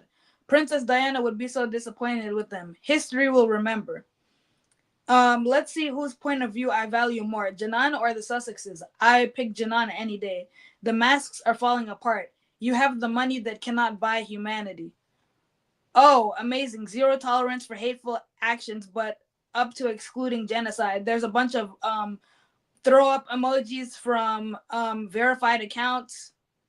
There's poop emojis and throw up emojis, actions over words with watermelon emojis. They wouldn't dare if Princess Diana was still alive. She would have never been silent. She always stood up for the rights of Palestinians. Just search it up. Remember when she compared herself to Nelson Mandela? Question mark, Oh question my mark. God, that was terrible. Not surprised, not shocked. So the descendants of the main colonizer is pro-colonization. I, for one, am completely and utterly So clearly everybody's turning on them, guys, yeah, because we could go forever on the comments, yep, Clearly the problem that they have is the hypocrisy and how they to me the problem I have is that they could have cut the funding without having to make it news. yeah, and But doing the it fact that they over made a it year later. news and the way they portrayed it, they demonized these women Mm-hmm. in order to justify not giving money because now they're trying to change political alliances. But Yeah, this is, guys, what I was surprised about this when I because her podcast, guys. I swear to you, I tried. I tried, and I said I had this bet with I do my Spanish podcast with Laura, and I said to her, and she owes me $100 to remind me that, because I said Meghan Markle is going to use this podcast, and she's going to pick people, and what she's going to do is going to be about her, and something about her, and a bigger revelation about her, it's and, archetype basi- 2.0. and basically she's going to choose these people because people represent something, and she's going through her Rolodex. And from what I understand, two people canceled, and now she's scrambled to get new because she only recorded 8. No, sorry, she recorded 12, right? But some people, after the backlash that she's received, they don't want to be on anymore. So now she's scrambling, and I mean, it's an insanity. Mhm. And I just want to read this because this really, really upset me. It says Meghan Markle makes rare comment on facing miscarriage. You have to learn to detach. And I Yeah, mean, that and that then comment she goes, really yeah, I disturbed mean, me. just That let me comment, read this, and I said, Megan says here, I'll bring this up if you're comfortable talking about it. I've spoken about the miscarriage we experienced. She means her and Harry. Megan said and then added, I think in some parallel way, when you have to learn to detach from the thing that you have so much promise and hope for, and to be able to be okay at a certain point to let something go that you plan to love for a long time. She's talking about a baby. You know, that comment really disturbed me. And when I was talking to my friend who's a mother of two boys, I said to her that Megan was not a nurse working or a doctor working during the height of, you know, the COVID pandemic, whatever people want to believe it was, whether they think it was a hoax or whether it was real or whatever. When they said, oh, the hospitals are full of people and people are working like 17-hour shifts and all these crazy hours, she was not a person who was like an emergency worker who had a miscarriage at work and had to just dust herself off and get up and go do a surgery, a 12-hour surgery, where she can say she detached from it. Detachment is, I'm going through trauma so bad, I got beat up in the morning by my mom or my dad, and I have to go take a test at school because today's the day of my SATs. So I have to detach from what just happened to me and go face my immediate reality. Megan was in a 16-bedroom house in Montecito with nothing going on. Literally, there was nothing happening. Literally nothing was going on. Hi, Sandra. Hello, everybody in the chat. She was doing nothing. So what did she have to detach from? It was COVID. Everybody was stuck at home. What did she have to detach from and just go on with her No, life? she means detach from the miscarriage itself. No, but like, why? Is she saying she couldn't grieve? Because it's so traumatic. You see, and she's like, and she kept going like, it's like postpartum preeclampsia. It's so rare. And then we had that sugar who came out and basically admitted that it was during Archie, and that's absolutely debunked because, I had Jennifer who actually gave birth to I watched twins at the hospital, right? And the policies at the NHS is that nobody can be discharged before 6 hours are up. That is if you have a natural vaginal thing. Yeah. And at the Portland is 2 days. And Megan was within an hour discharged because we know that Harry says within 2 hours that we're back at Frogmore. Then she got that picture taken for People magazine. Remember when they're sitting on the couch with Doria, the dog, and Harry and the newborn? Mhm. And then the next 2 days, she was walking there. And then she was traveling to Yeah. Ibiza. She was traveling to France. She was traveling to Italy. She traveled to New York. She traveled South to Africa. Toronto. Yep. No, I mean, these are personal trips. The South Yeah. Africa was a tour because I think that what she's trying to do, and I can guarantee you in the next one, is that she's building this narrative, how they made her work. This is in spite of the fact that she had postpartum preeclampsia, which that would have never happened. And I'm so fed up of her attacking the queen. I really am fed up of her because every time she talks, and this woman left the royal family 5 years ago. Can't she find something fucking else? Hasn't she done something else with her life? And then Yep. the times they said that she This is, was her on the private plane going to Ibiza, which is in yeah, with Spain. Elton John. Yeah. And I wanted to say hello to Teresa. Teresa wished us a happy Good Friday and happy Easter. Thank you, Teresa. God bless you. Guys. Happy Yeah. Easter. And guys, please say a prayer for our brothers and sisters in the Lord in countries where Christians are being persecuted. Because surprise, surprise, actually Christians are the most persecuted religious group in human history. And I know that obviously like people don't They're like to. the most disrespected. And then you Yeah. see the statement that Charles put out. In Nigeria, I think 50 Christians were killed this week. You know, churches are bombed and set on fire. And if you leave your religion for Christianity, they'll kill you. Okay, so say a prayer for our brothers and sisters in Christ around the world who are going through it, because us in the West have it the best out of Christians in all of human history. Like it's rough out there. Okay, but our brothers and sisters in the Middle East, in parts of Africa that are heavily Muslim countries, no shade to them, but if you leave your religion in Islam, like they literally have to kill you. Like that's what it says in the Quran, so don't argue with me about it, but yeah, that's a fact. And so a lot of them are attacking Christians, and it's sad. But of course the news doesn't care. There's not going to be protests around the world that are saying, save the Christians, help them out, like be nice to them. Nobody cares. When churches get blown up and bombed and then set on fire, literally nobody cares, which is sad. So but our brothers and sisters in Christ who are going through that are the bravest of all, because they don't deny their faith.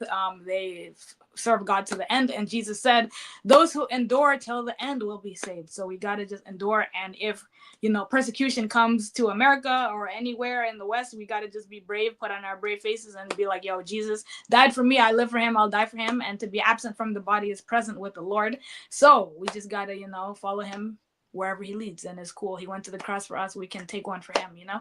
All right. So happy Good Friday, y'all. Happy Easter. It's not Good Friday yet, but Jesus died for our sins. Jesus is the way, the truth, and the life. And period. Okay. So, anyways.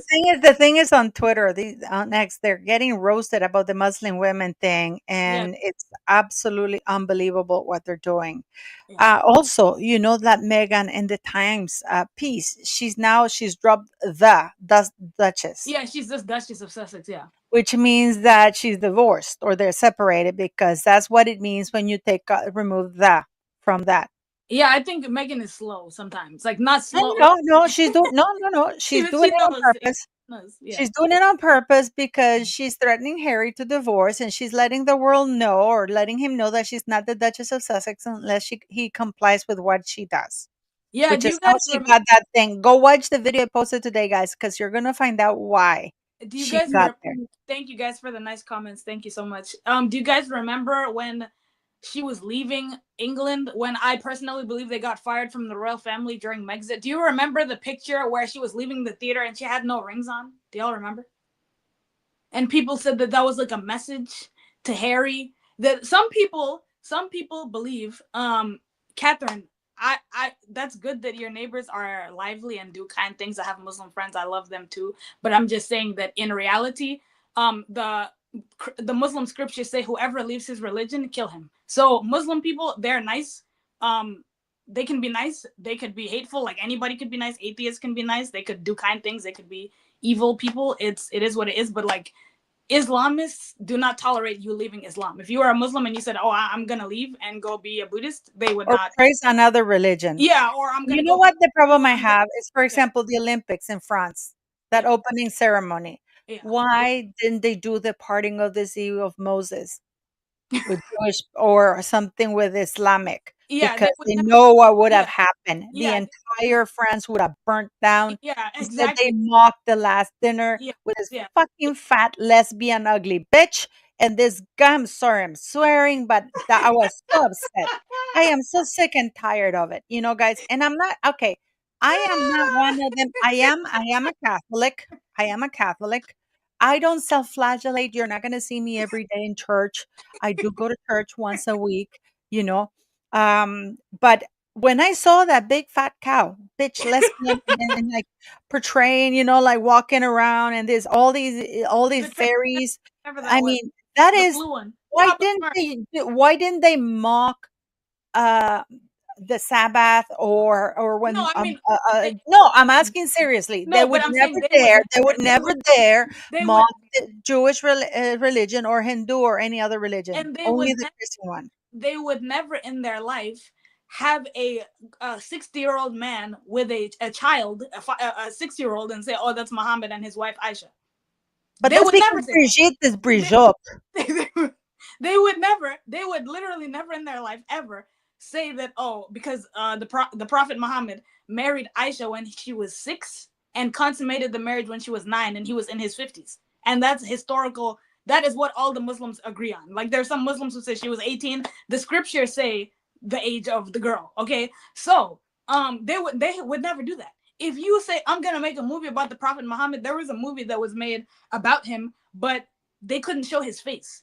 They couldn't even show the back of his head. They couldn't show the back of his body. They couldn't have. They literally. I was so confused when I watched the movie that I had to look it up, right? Because it was one of those movies that was made, I want to say, in the 50s or the 60s. So it was like that kind of vibe. But the movie had like, let's say that Paula, it was like let's say I'm the character of Mary, right? And Jesus is talking to me, but Jesus is always off I was screen. talking to Vidina earlier about Mary, Virgin Mary. When you were trying to call me earlier, Oh, okay. because I was talking, Okay. we were talking religion. Vidina and I were like, trying to convince each other about our religions. Oh, but so But whatchamacallit, respectfully, she okay. sent me some literature because I'm curious about her religion, and of course I'm going to read it because Mhm. that's what grown-ups do. Yes. That I am curious about other religions, because that is what religion is faith. And it's so funny because I was looking at something, and that I don't understand, people like Meghan or Harry. I know my dad used to say he was an atheist, and I Mhm. remember when I was in my car accident, and in this stupid hospital, they phoned the house and they said, "Come and pick your daughter's body." Oh my god! Yes, Oh my they thought god! yes, they thought I had passed away, Oh my and I was god! waiting for them all morning and, like, didn't know why my parents were not coming, right? Yeah. This was in 1992. Oh my god! Yeah, yeah, I was in a car accident. I was working for USID, and we were evacuating some people Yeah. from a landslide, and, the truck we were coming in, it flipped over, and this is how I broke my arm, and I fractured my back and stuff like that. But, the people who we were in the middle of the road nowhere, and this big truck came and picked us up, and I said, "Can you" I was asking them to take me to a private hospital, but they dropped us at the nearest public hospital, Yeah. and so I said, and back then, this is way back then, no cells or anything. Yeah. So I Yeah. said, I had to pay somebody to call my home and say, "Can you please tell my parents to come and get me to take me to a hospital, like a Yeah. Yeah. private Yeah. Yeah. hospital?" So I remember my dad, I was very tight with my dad. So my dad stayed outside of the hospital because he couldn't confront the idea of seeing my Of you body, being because there. they told Yeah. him, "Come and get your daughter body." So I'll Yeah. never forget my mom when she comes and I'm sitting because my arm was busted, right? And I'd been, like, in the morning at 4 in the Yeah. morning. It was already 4 in the afternoon, Yeah. and it's like, and then, I see my mom's face, and my mom just screamed because she was Like, like, oh, you're "You're alive. alive," and I'm like, Hello. "Yeah." And then Yeah. my mom was like, "They tell us to come and pick your body." And then and then because they let my broken arm, they didn't set it immediately, but your muscles swell, so it's almost impossible to put it back on. And I remember the guy goes, "We're gonna give it a go." And they took me, and they tried to put, because it was a clean break, and they were Mhm. just, but the muscles were so swollen. Apparently, I was screaming so loud. I don't remember screaming, but Mhm. my dad heard my screams outside of the hospital. And he's like, she's not dead. No, no, I was just I don't remember. Oh But, my god. I remember that they had my arm like that, and they were trying to set the bone so the bone would fit like that, they put the cast on. I don't remember screaming, but apparently I was. And then my mom goes and says, my family calls me Patricia. So my mom goes, I went to said, and my dad comes crying, "Pat, you're alive." And I said, "Yeah, yeah," and then when they told me, I was so mad. But it's like those are experiences I don't understand. My dad, who was an atheist, he Mhm. said, "Thank God you're alive." And you're like, who? Think who? you know, I and it's so funny, when we have moments of Christ. I don't want to turn this into like a religious thing, but to me, I I mean, don't tomorrow's understand Good people like Friday. Harry Holy and Meghan. I we don't understand people like Harry and Meghan, because yeah. even atheist people have empathy and love for their family, and Yeah. the destruction, because, guys, if you look at Harry's face, what we're watching is a worldwide tantrum, because for the first time he was told no, and he feels inferior. And this is a very telling comment. And I don't know if you notice this, because I want you to pay close attention to this, guys. I Mhm. want you to guys pay close attention to this, because Before this was said by the barrister. before you play, I'm so sorry. Before you play that clip, this woman named Peggy Ann in the comments said, and if you don't mind, I'm gonna read your comment out loud, Peggy. In addition to my two living children, I'm also the mother of two stillborn daughters, who each were born in the 8th month, and in between I had 6 miscarriages, and they certainly were not things. I am so sorry for your loss, and I'm gonna fucking cry. Oh my god, I'm sorry, guys, but You I'm you made Toomey swear. Oh my I'm goodness. really so sorry. I don't swear on YouTube because I feel like people will be like, "Oh, I you're do. When right." I lose Yeah, when I lose it, I do. yeah, You but know, when I worked as a diplomat, it took me, when was the first time I actually swore?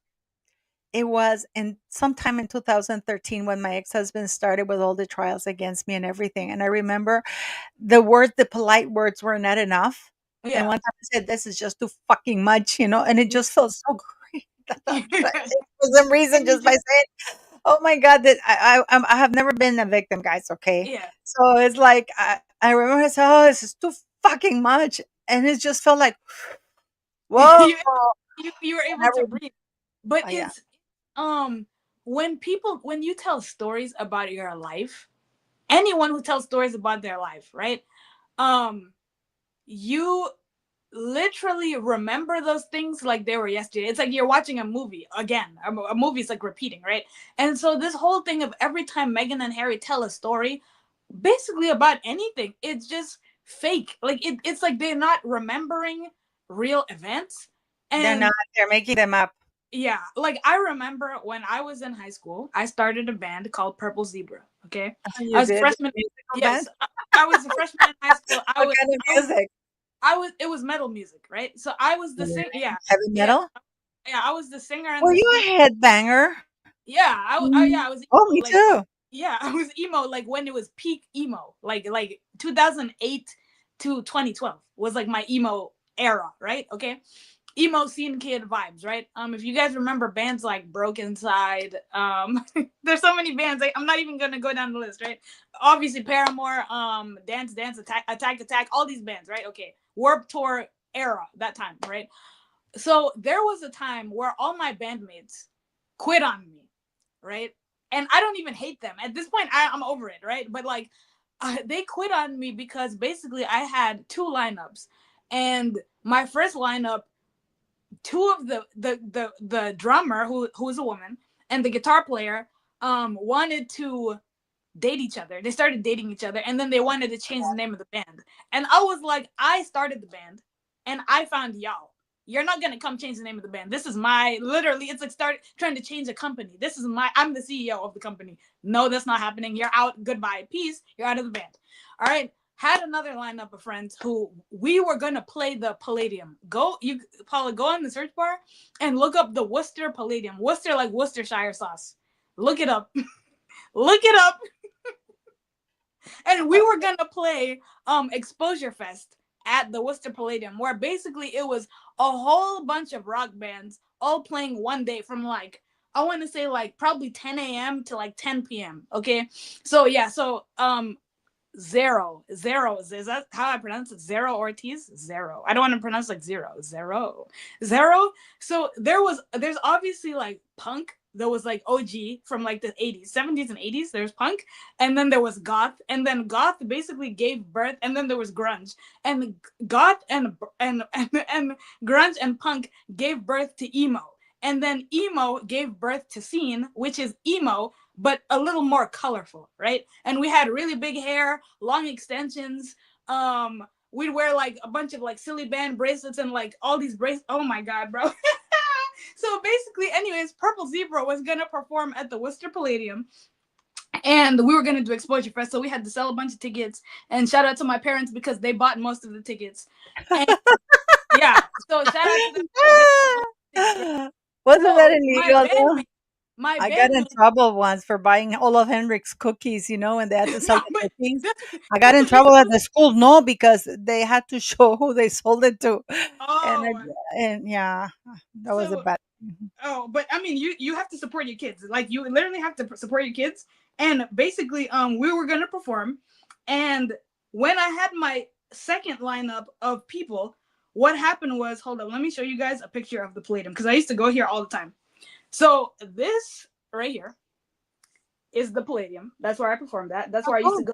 That's where I used to go to concerts. I did not perform on the big stage because they have two floors. So the first floor is like the huge, super huge stage where like I guess you would say the most famous people perform. So we performed upstairs at a smaller stage, but it was still like legendary, I'm still a young legend, okay? And so basically my bandmates quit on me. And I was so stressed. I'm not Japanese, Tessa. I'm not Japanese. I'm black. Both my parents are South African. I was born in Texas. I've lived in Texas, Massachusetts, Oregon, Nashville, Tennessee, because of my dad's job, which is not in the military, right? So he worked from a company that just like went around, like they had different, like the company had different branches in different states. So that's how we moved to Massachusetts and then to Oregon. Okay. So I started a band when I was 14, and we did a show at this place called Tammany Hall, right? Yeah, it was it Tammany Hall or the Raven? One of those two venues. And then we did a show at the Palladium. I felt like a celebrity because that's a big deal. Like, I don't care. I was 15. I was like, yo, I'm doing a show at the Palladium, the place I went to concerts at. I was going to be on the stage, right? wrote the songs, we made the songs. My bandmates quit on me, bro. They were just like, yeah, dude, we don't want to do this. I was like, are y'all out of your minds? And to this day, like, I'm not even mad. I'm not mad. And around this time, I had given my life to Christ, like, I did, right, at 14. So I told my mom, yo, like, we have a show in 2 weeks, and my bandmates quit on me. 2 weeks! You know what my mom said? She said to me, pray. What we're gonna do, today, we're gonna pray. And when that woman who Mary Berry, the woman with the gray hair who did the cooking, Mary Berry, yeah, Dame Mary Berry. when she said, when your kids are going through it and your kids are being rebellious, right, and it seems like the end of the world, go through it with them. That made me think of this scenario, because when I was emo, I'm Black. My parents were like, my mom thought I was possessed by the devil. She literally thought I was like satanic, and I was never that type of person. I was not like, oh, hail Satan or nothing like that. I just liked metal music. I just did. I just dressed emo. I was not like evil or nothing like that, or nothing crazy. I was not doing drugs. I was not crazy. I just like metal music. I like going to shows. To me, it was very therapeutic. Okay. So my mom told I me. used to be a headbanger, but you know what? The problem is that, okay, let me give you an advice because I'm 56 years of age. Yeah. I used to go into the mosh pit. I used to mosh too. Yeah. No, but and then I'm from the time when you had, and I remember in Miami, I used to go to the discos, and there was this disco that when you got out, Yeah. you were deaf for like half an hour. That's how loud Yeah. it was. But the problem when you go to the mosh pit, and for example, I used to watch Kiss, Alice Yeah. Cooper, Led So Zeppelin, Van you were an Halen, yeah. Aerosmith, Yeah. Guns N' Roses, Yeah. Madonna. I watched everything, but for some reason, there's some bands that you guys don't know. The Cult probably is a Canadian band. You don't know the Cult, which is an amazing band. Oh, you would love it. It's the Cult, and the guy. I was so in love with the guy, yeah, don't go to the mosh pit, and don't stay close to if you're at your age, don't, because I was so stupid. I No, wish I I could used go to. back to my younger self and say, I would have brought something to protect No, my yeah, ears. like noise canceling headphones. Nah, I was at Oh, Warped Justin Tour. Kessler, you know the Cult too? Yes. I Yes, was at I it's a was at great band. I was at Warped Tour. I was at metal festivals. So my mom, Queen. my mom told me, let's pray. We're gonna have faith, and God is gonna provide. Right. That was out of I've had a lot of tough times with my family. Okay, I've had a lot of tough times, but that was a time where I really felt that God was working through people in my family to help me build faith. Right. Especially because at that time I was a new I Christian. want to know if you perform finally to me. Yeah, I'm getting to the end of the story, guys. Hold on.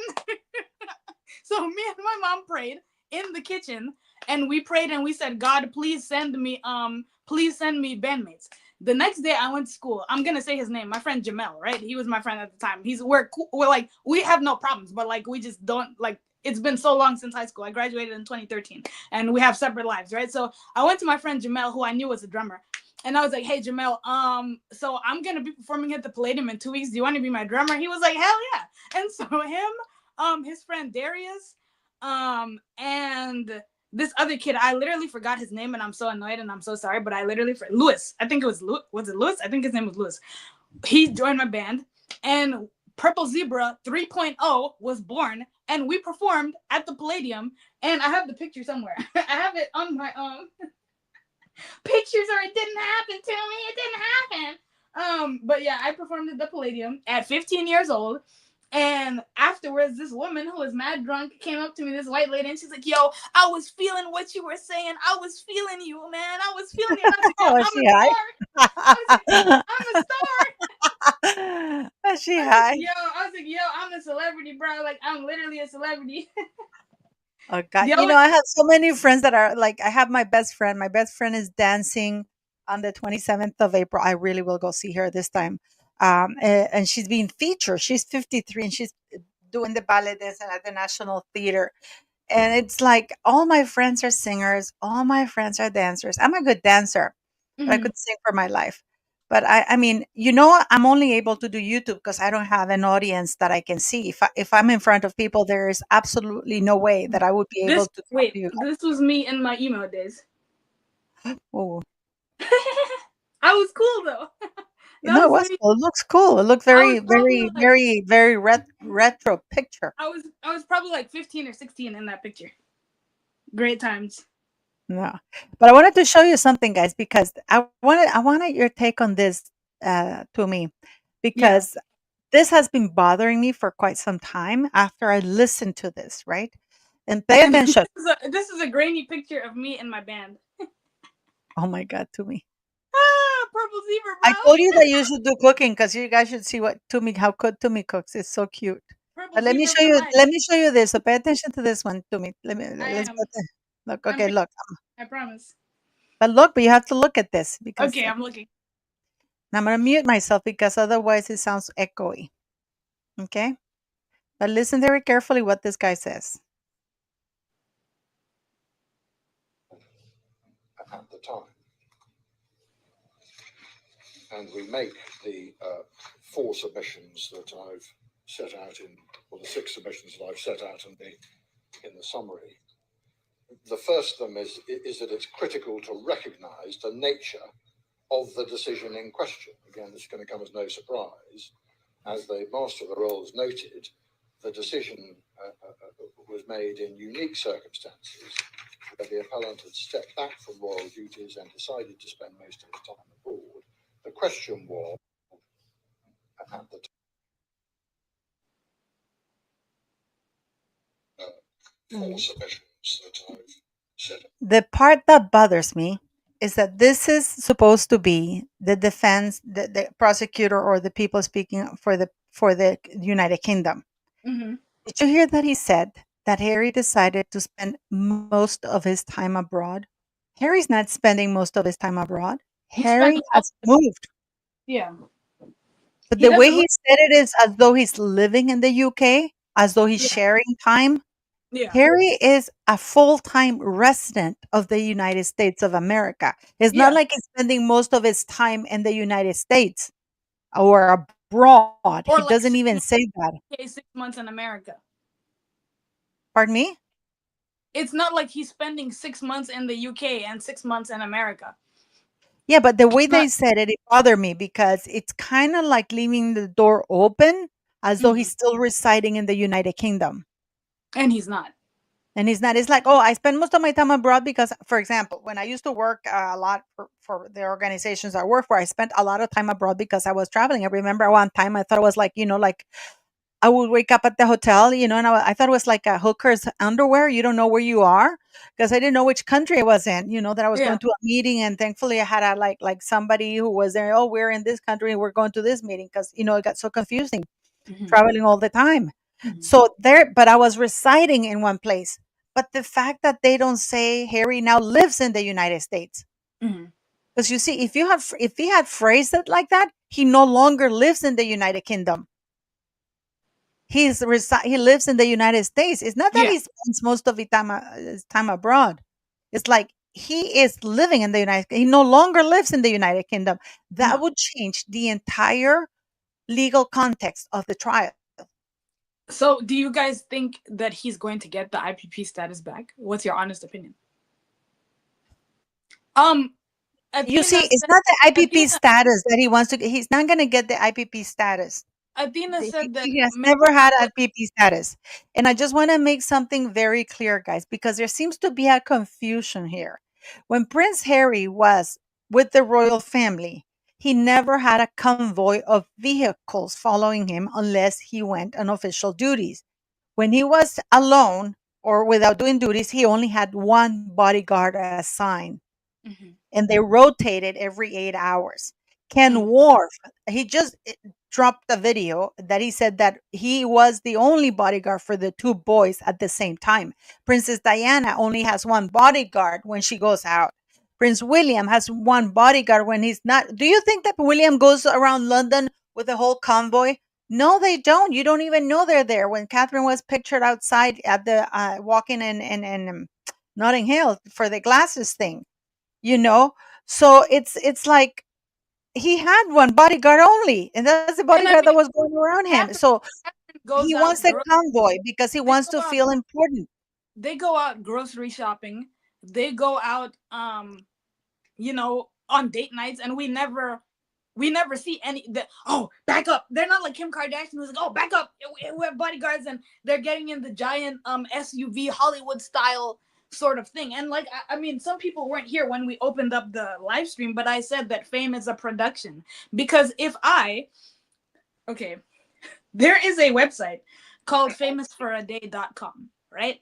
And on famousforaday.com, you can get a package that I believe is $1,500, the most expensive package for $1,500 for, I want to say, an hour. And for that 1 hour or 40 minutes, however long it is, you get a bodyguard, right? A fake bodyguard. You get 3 to 5 fake fans, right? And then you get, I think, 3 to 5 photographers. Okay. You don't have a That's car. what she did for New York. She had two big boys, and she don't hired the bodyguards from the. You know, I did a video about it. That there's a program within the New York Police Department that they do. It's called the Paid Police Protection, which is basically you hired off-duty policemen from New York.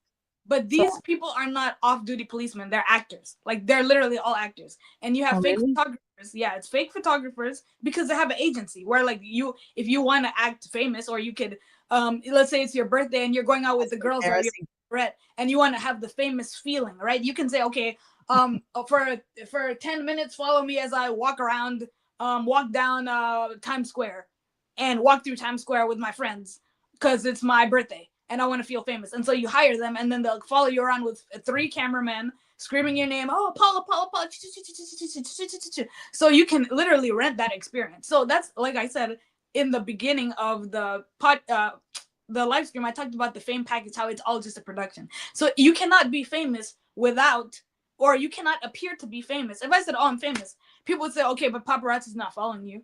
You don't have a luxury apartment. You don't have a private plane. So that's why even influencers and even celebrities have been caught. They have private plane rentals where you can go to the airport, get in the private plane. It doesn't take off. It just sits there, and you take photos, you take videos, and act like, oh, I'm flying. And there was a celebrity, I think it was Lil Bow Wow or one of those guys, who posted a picture on his Instagram stories of a private plane, and then people saw him in economy and took a picture of him in economy the same day that he posted the private plane. So it was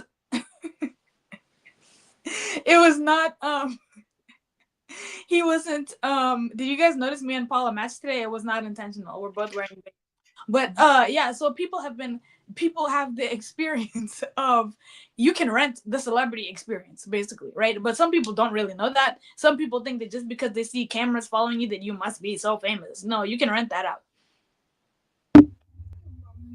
No, that I wanted to add. It's just that. Do you tell me? You remember Meghan Markle's Instagram account before she married Harry, right? I did not follow Meghan Markle. No. But in her Instagram account, when she was married to Trevor, you never saw a picture of Trevor or even Corey Vitiello. No. Because she never posted her man. She posted the lovers, but she never posted the boyfriends, because she posted Rory McIlroy and stuff like that. Yeah. Because her Instagram account is now doing the same thing, which means that Harry's in the discarding thing. Fate. Yes. Which is why go watch the video that I showed you today, because you will know why. And Harry, I mean, guys, it's so terrible. It is so terrible. And also subscribe to me. And Paula, I wanted to read this quote because someone in Athena, I don't know, I can't see her last name. She said Meghan Markle is Catholic, but she definitely has 100% lost her path and definitely lost her love for Christ. The person Meghan Markle loves the most is Meghan Markle. And in August 2022, there was an article written on The Independent that said Meghan Markle credits faith for getting her through the past few years. It was on Archetypes. And she said, whatchamacallit? She said, if she said, okay, the Duchess then asked the singer to pick, okay, wait, sorry. Hold on. She said, Meghan replied to Mariah Carey, I've said often through, especially the last few years of my life, faith is greater than my fear. Whether that's faith in yourself, which is what Meghan only has, faith in God, or faith in something bigger, whatever it is, it has to be bigger than your fear. Okay?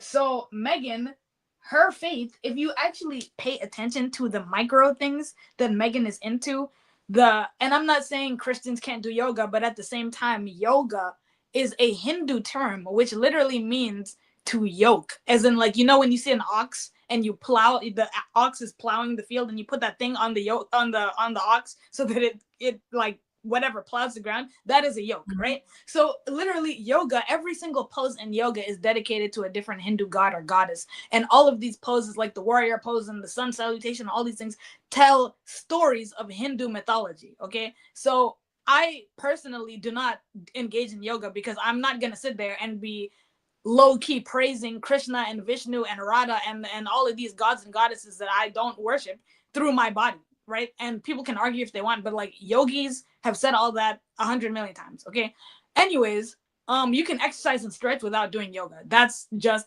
how I feel, and that's it.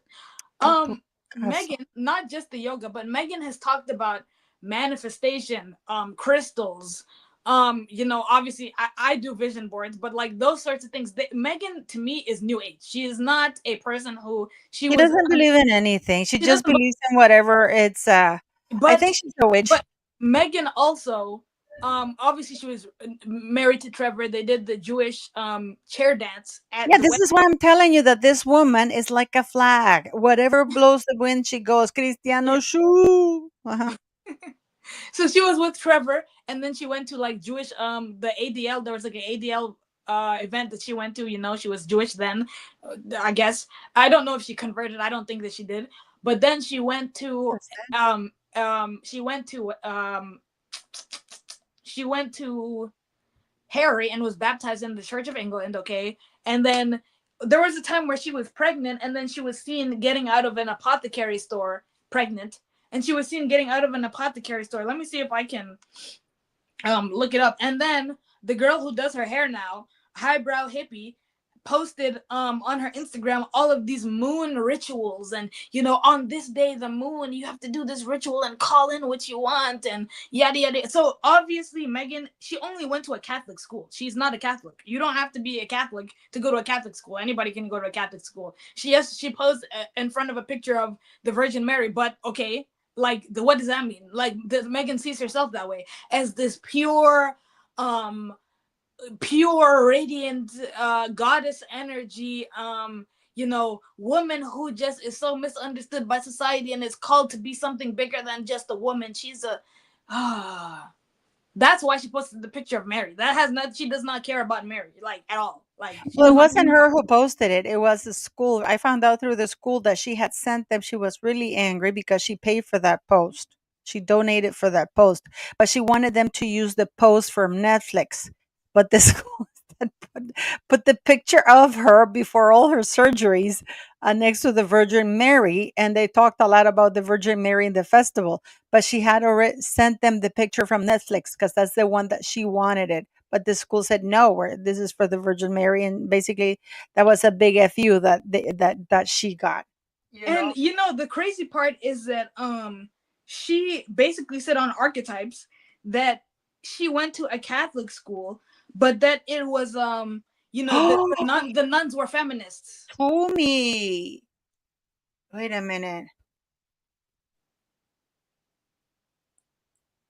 I understand this. This is they posted this in October 2023 with heavy hearts at the Archwell Foundation with Prince Harry and Meghan, Duke and Duchess of Sussex. We stand against all acts of terrorism and brutality. Oh, this is October. We're supporting our partners and organizations on the front lines in Israel. But then why were they giving money to these people if they thought they were terrorists? Yeah, exactly. That doesn't make sense. Well, because at the time, as soon as October 7th happened, many, many people stood with Israel. And I'm putting that in quotation marks because I'm going to say it again if people are mad. It is like a terrorist attack happening at Coachella, which just happened, okay? Because the Nova Music Festival was basically their version of Coachella, all right? So it is literally like a terrorist attack happening at Coachella, and then Los Angeles or whatever cities are very close by being attacked, all right? That's basically what it's like, okay? Or South by Southwest in Austin, Texas, because it started off as a music festival. It's basically like that, okay? So a lot of people initially on October 7th and like the week of October 7th were very sympathetic towards Israel, right?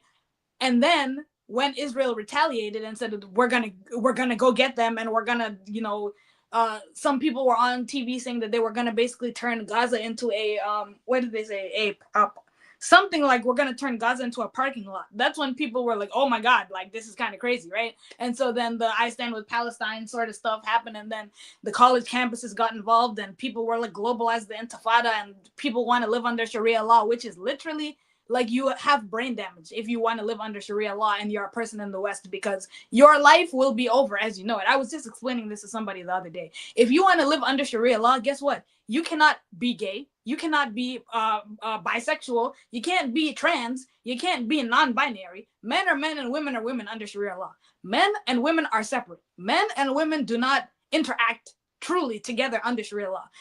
The Muslim scriptures say that if a man and a woman are alone together and unmarried, the third person with them is shaitan, or the devil. So you think you're going to be sleeping with your boyfriend and having a meeting men on Tinder and hooking up with them under Sharia law? You'll die. That's exactly what's going to happen to you under Sharia law. And I'm not a liberal. I'm very conservative. I'm very old school. I want to get married. I'm saving myself for marriage, so I don't have to worry about all that. But women under Sharia law in extreme countries like Afghanistan, are they going to school? No, because women are not supposed to be seen and heard in those societies where they basically want to be fundamentalists and live basically how Muhammad and his friends lived 1600 years ago. Look at Afghanistan. Women can't go to school. Look at Iran. When the Iranian Revolution happened, right? Of course, women now go to school in Iran, thankfully, but there was a time where they didn't, right? They became super duper. If you just look up photos before and after the Iranian Revolution, that is what it's like living under Sharia law, where there are men who feel like, oh, I don't want to be a husband. I want to be a mujahideen and die for the sake of Allah. That doesn't mean being a martyr in the sense of somebody bombs my church. It means that I'm going to go and off people of other religions and to fight them until the whole world is Muslim. Because just like the Bible says that every knee will bow and every tongue will confess that Jesus Christ is Lord, Jesus, though, did not mean that as in he's leading an army and we're going to lead a Christian army around the world. That's not what he meant by that. You know what I'm saying? And so even in the Bible, people have a choice that you either believe in Jesus or you don't. And if you don't believe in Jesus, there's a different repercussion than if you do believe in Jesus and you follow him and you go to heaven. Okay, right? So, but in Islam, they literally believe that the whole world will be Muslim. And how do they think they're going to achieve that? Through things that they've been doing for the past 1600 years. And I'm not saying all of them, because there are people who don't want to live that way. They don't want to be violent and all of those things. And of course, you don't have to be Muslim to be violent. You could be anything and be violent. There's atheists who are violent. There's Christians who are violent, obviously. And people are going to say the Crusades. Well, the Crusades were in response to the Ottoman Empire, which was a Muslim-run empire out of, I want to say, Turkey, who was basically trying to take over Jerusalem and make it Muslim. So the Catholics were like, hell no, that's not going to happen. And so they sent their soldiers over there to defend Jerusalem from becoming a Muslim place, Israel from becoming a Muslim country. Okay, so I don't care what people believe in. I don't care who you pray to. If you want to pray to a lamp, I don't care. But I'm not going to go to Palestine and say you have to be American. You have to be Christian. Yes, you're going to be Christian. Forget what you believe in, your culture and how you live. And no, you're not going to be named Amara. You're going to be named Elizabeth.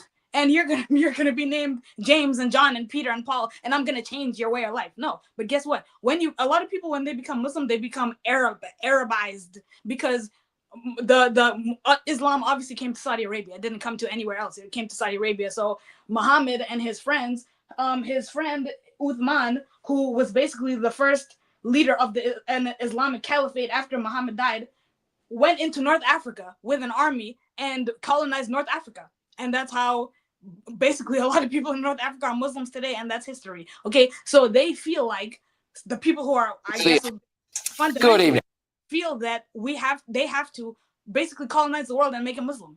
That's how they feel, right? And there are countries where people are more modern, and then there's people who are feel like the modern Islamic countries have lost their way. They don't like, every time a Muslim couple has a woman who takes off her hijab, people complain, oh my God, she's siding with the dunya, which means the world in Arabic. Oh my God, she's lost it. Well, then they also say that in Islam there's no forcing. So if there's no forcing, how can you force somebody to wear a hijab, right? How can you force someone? But they do. Not everybody. If you're in the West, not really, not necessarily. But I can't go to Afghanistan and walk around like this. That's not gonna happen. I can't go to Iran and walk around like this. That's not going to happen.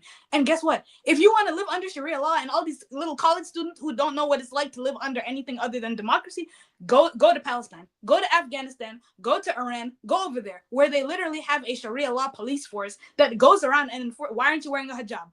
Why aren't you? They will beat you up in Iran if you don't wear a veil. I have seen it with my own two eyes. I've seen it with my own two eyes. Muslim clerics hitting women with sticks because they weren't covering their hair. There was a guy who was on the news who was being interviewed by a woman in the Arab world and said, "Oh, I'm not going to speak to you if you don't cover your hair." Bro, you've seen women, they've also, in Islam, if you have a wife, if you have a sister, if you have a mom, you've seen her at home they dress like us. But when they go outside, they cover. But why are you so mad? Why are you so offended? It's hair. We all have it. We literally all have it. Because they see it as a sign of sexuality. And with that, I want to leave with this thing with Patrick Christie, because this is what the king...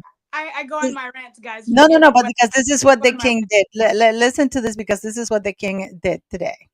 I'm going to mute myself.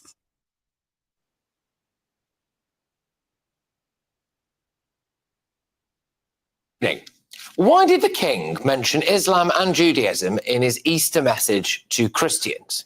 Now, I wonder whether or not our dear king is getting some very bad advice. So here is the king's message today. On Maundy Thursday, Jesus knelt and washed the feet of many of those who would abandon him. His humble action was a token of his love that knew no bounds or boundaries and is central to Christian belief.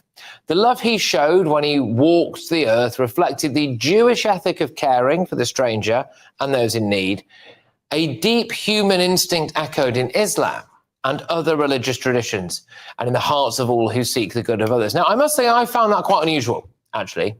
Is it not possible for the head of the Church of England to deliver a message exclusively to Christians during the most important week in the Christian calendar?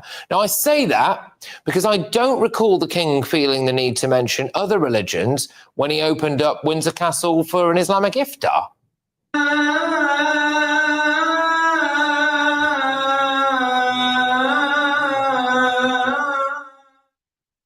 I could be wrong, but I don't remember him mentioning Christianity whilst he was wishing Muslims a happy Ramadan. The Quran says, God does not burden any soul with more than it can bear. We hope that you have a blessed and fulfilling Ramadan. Peace be upon you all. Ramadan Mubarak. And when he wished them a happy Eid as well, or when he packaged dates for Muslim NHS nurses again during Ramadan. Okay. Sorry, I didn't realize the king would be so fast. You are packing dates faster than I can see them.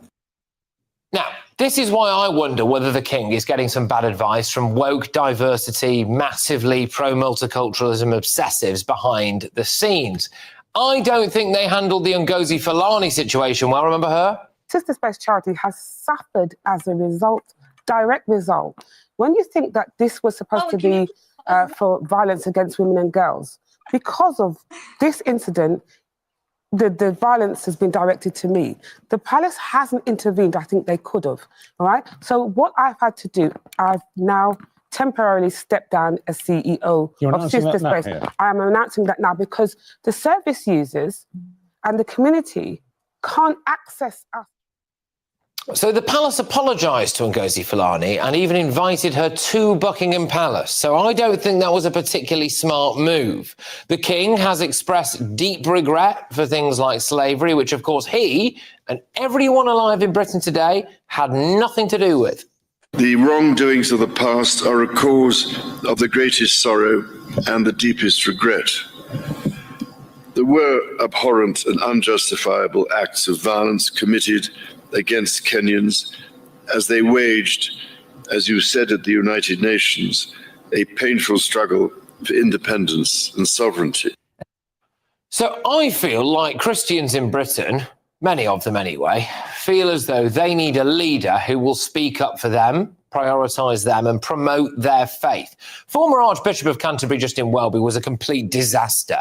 He seemed like a very arrogant man, utterly obsessed with climate change and channel migrants, who ultimately resigned after failing to properly deal with a known paedophile.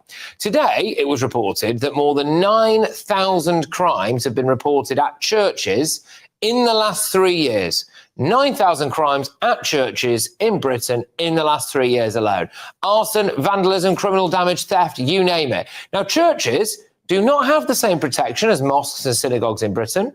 Christians are being killed in unimaginable numbers in the Middle East and Africa. In fact, just the other day, 40 Christians were slaughtered by an Islamist gunman in Nigeria. Of course, that doesn't make the news because they're Christians. Now, I can't help but wonder whether King Charles, or rather his advisors anyway, are so obsessed with diversity and multiculturalism that they forget to look after what is, let's be honest, their main support base. Good evening. Yeah, I am done with Charles. You know, like I am done with Charles. I don't care. Some people believe that Charles wanted to convert to Islam, and that the Queen and Philip basically like tried to stop him in the 60s or 70s. There was a comment about it, but I read that before. And I just want to say this, and I don't really care how people perceive this, but Jesus in the Quran and Jesus in the Bible are not the same person, okay? They're not the same person. And I'm going to say this because that's just reality. The Quran has a completely different account of Jesus as the Bible, okay? And just like I want to say that the Quran was written by not Muhammad because he didn't write it, but people who knew him and saw him with their own two eyes. I'm not saying Muhammad was a fake person because he wasn't. He was a real person. But the Bible was written by people who saw Jesus with his own eyes, with their own eyes, right? And were eyewitnesses to Jesus's life. And they were written very heavily far apart, right? Okay. Jesus in the Quran, let me read this story and let me see if it sounds familiar to you. Jesus in the Quran, Mary was a virgin, right? But the angel Gabriel, who is called Jibril in Islamic texture, told Mary basically that she was going to have a son and he was going to be a prophet of Allah, okay? And she had to take a vow of silence in the Quran. And basically when she was going through labor, there was like a lake or a body of water at her feet and a palm tree where she could relax under the palm tree and have a baby. Anybody who's not Muslim is like, wait, what are you talking about to me? Because what happened in the Bible, Mary was heavily pregnant and went to Bethlehem in Judea, right? And gave birth in a manger in a stable, not under a palm tree in a lake, right? And Joseph is not even mentioned in the Quran story. And Mary in the Quran had a vow of silence, so she couldn't talk, I guess, could not talk for 9 months. And when the baby was born, she pointed to baby Jesus, who the Bible doesn't, the Quran calls Isa. He's not even named Jesus. He's literally not even called Jesus. He's called Isa, okay? And she points to the baby, and the baby starts talking as a baby. When you do historical research, you find out that after Jesus existed, there was people called the Gnostics who basically believed that they had hidden knowledge, and they started writing what we call pseudo gospels, where they would make their own things. Yes, Brendan, thank you. Brendan just said the Quran states that the Trinity is Father, Son, and Mother. Yes, they basically said that that you shouldn't say three. The Quran says don't say three, and says that Allah has no sons and that he's not equal. That Allah has nobody who's equal to him, and he has no wives, and all whatever the case may be. Okay, so that basically takes out the idea that Jesus of the Bible is the same person, because you cannot tell me Gabriel has no memory, he had dementia, or he had some sort of problem where he forgot what happened with Jesus. And the same Gabriel who announced to Mary that she was going to give birth to the Son of God in the scripture, you mean to tell me that same Gabriel went to Muhammad and was like, oh yeah, there's actually a different story, right? Because the Muslims basically believe that Jews and Christians corrupted the scriptures and wrote our own gospels, and they believe in a thing called the Injil, which is that Jesus had Isa, the prophet Isa, had his own gospel, okay? That he had his own gospel that he wrote, but that it disappeared because Paul and the disciples stole that gospel of Jesus Christ, right? But buckle bunny, Islam recognizes Jesus and Mary, but Jesus is not Jesus. Jesus is Isa, and Mary had a vow of silence and gave birth under a palm tree and a lake, which literally contradicts what the Bible says. So you either believe the Bible story or you believe in the Quran version, which are not the same. So they cannot be the same. You can acknowledge whatever you want. Not the same story. The problem I have to me is that why did he have to say the kindness of a Jewish person and something of Islam? This is Easter. They don't believe in that. Yeah, they don't. I'm so fed up with this because, as he said, Patrick Christie's, and people are saying this is just now. And I've always said, no, Charles has always been like He's this. been like this. Yeah. And all his life. And I don't understand when I started calling this out, people were coming after me. And I just want to, we're going to go now because I'm actually quite tired, but I just want to show you something, guys. And let me see, because I have this here. I'm actually going to do a live with Pete Dinah, which is going to blow your mind away. It's about the legality of Charles' marriage. She said, I'm confused, but it's okay. No, I'm basically saying that the Quranic version of Bible stories is completely different than the Bible version. It's like you have the same characters, right? You have the same characters, but the plot is different. I was going to say something, people may be offended, but anyways. This is something that I've talked about. I did a deep video about a while ago. The Royal Marriages Act is different for royals. This is why royals need to be married in a church ceremony. Okay. Now, when Charles married Camilla, the synod of the Anglican Church refused to marry them in the church ceremony because Camilla, they were both adulterers, but Charles was already a widow and Camilla's husband was still alive. And his reason for divorcing Camilla was infidelity, given of what Charles said in 1994 in that interview. They have wrongly, repeatedly said that in the 1836 Marriages Act, the original one that is here, it says that no senior royal can marry in a civil ceremony, because if he or she does, basically disqualifies themselves from ascending the throne.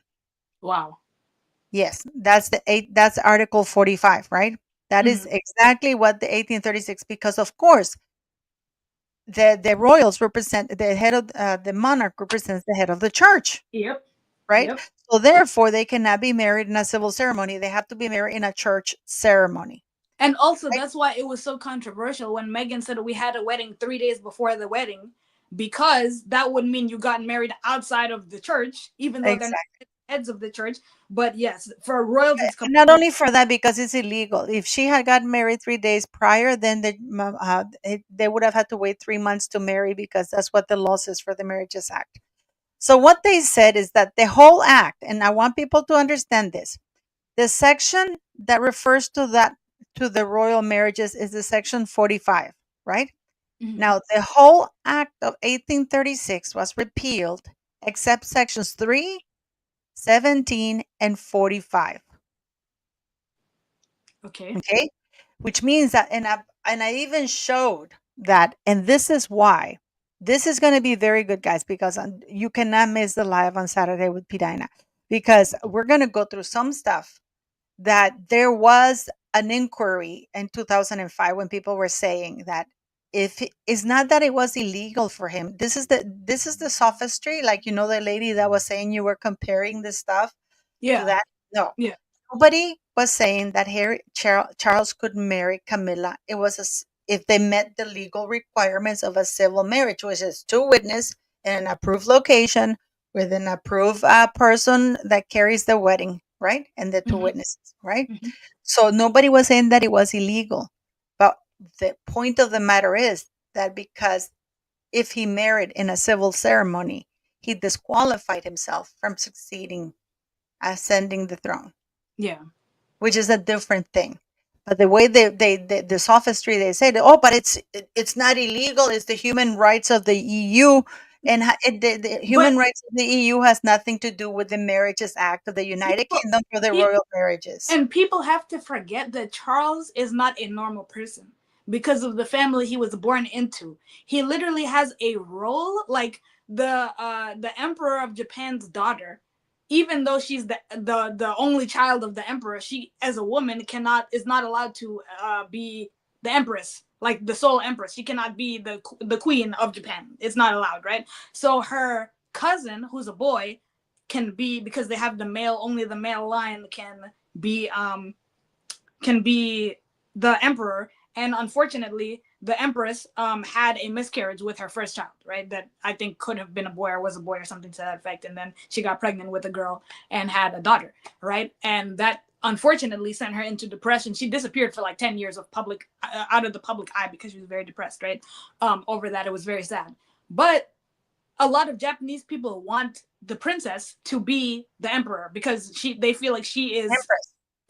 Yeah, the empress. But they feel like she is like a great person and that Japan should change the rules because there are rumors, allegedly, okay, that basically the sister-in-law is basically like the emperor's brother's wife is basically like Meghan Markle and is very smug. Like it's like if Catherine only had Princess Charlotte, but Princess Charlotte could not be the queen. Okay, and so Meghan has Archie and she's arrogant as hell because she gave birth to the next emperor, right?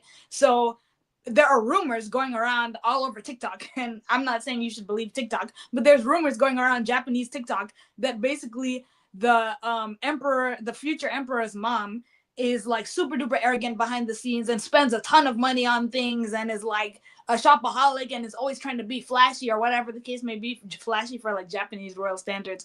And allegedly that the son is like really bad in school, that he's not that smart, but they're basically paying the way through school. Allegedly, okay, I love Japan, but that is literally like the rumors that are going around. So everyone is like, yo, Princess Aiko, please be the empress. But unfortunately, she cannot unless her dad breaks Japanese tradition that's been going around for like thousands of years and makes her the empress. So we'll only see what happens, you know. It's because they go by gender; they don't go by primogeniture, unfortunately, and that's something that the emperor can request. Yeah. But the thing is that I just wanted to leave by is that Article 45, it's still very much alive and kicking, and that article says that any senior royal. All senior royals have to be married in a church ceremony and cannot be married in a civil ceremony because if they do, they disqualify themselves from ascending the throne. How is Charles even the king though? Like I'm so confused. That was a huge where I have all the articles because there were during the time that where the Lord Chancellor came out and they're saying we have to write a bill or correct that bill because it's very much still standing. And then and then his aide came out and said, well, no, that was removed within 1953. What? No, that didn't repeal it. That was something the registrar's office that only applied to certain procedures within an administrative thing. It didn't repeal Article 45, which is still very much standing to this day. And that was why the lords and everybody were up in arms. They said, we really have to do something legally because if he marries in a civil ceremony, he disqualifies himself. It's a legal marriage, but he disqualifies himself. It's like a job. If you're convicted of financial fraud, you can never be a director of finances, period. You know what I mean? Yeah. But anyways, we're going to get going, guys, because I am tired. We've been live for 2 hours and 17 minutes. But I'm just so sick and tired of people because people, I don't know what people were expecting from Charles because the narcissism is off the charts.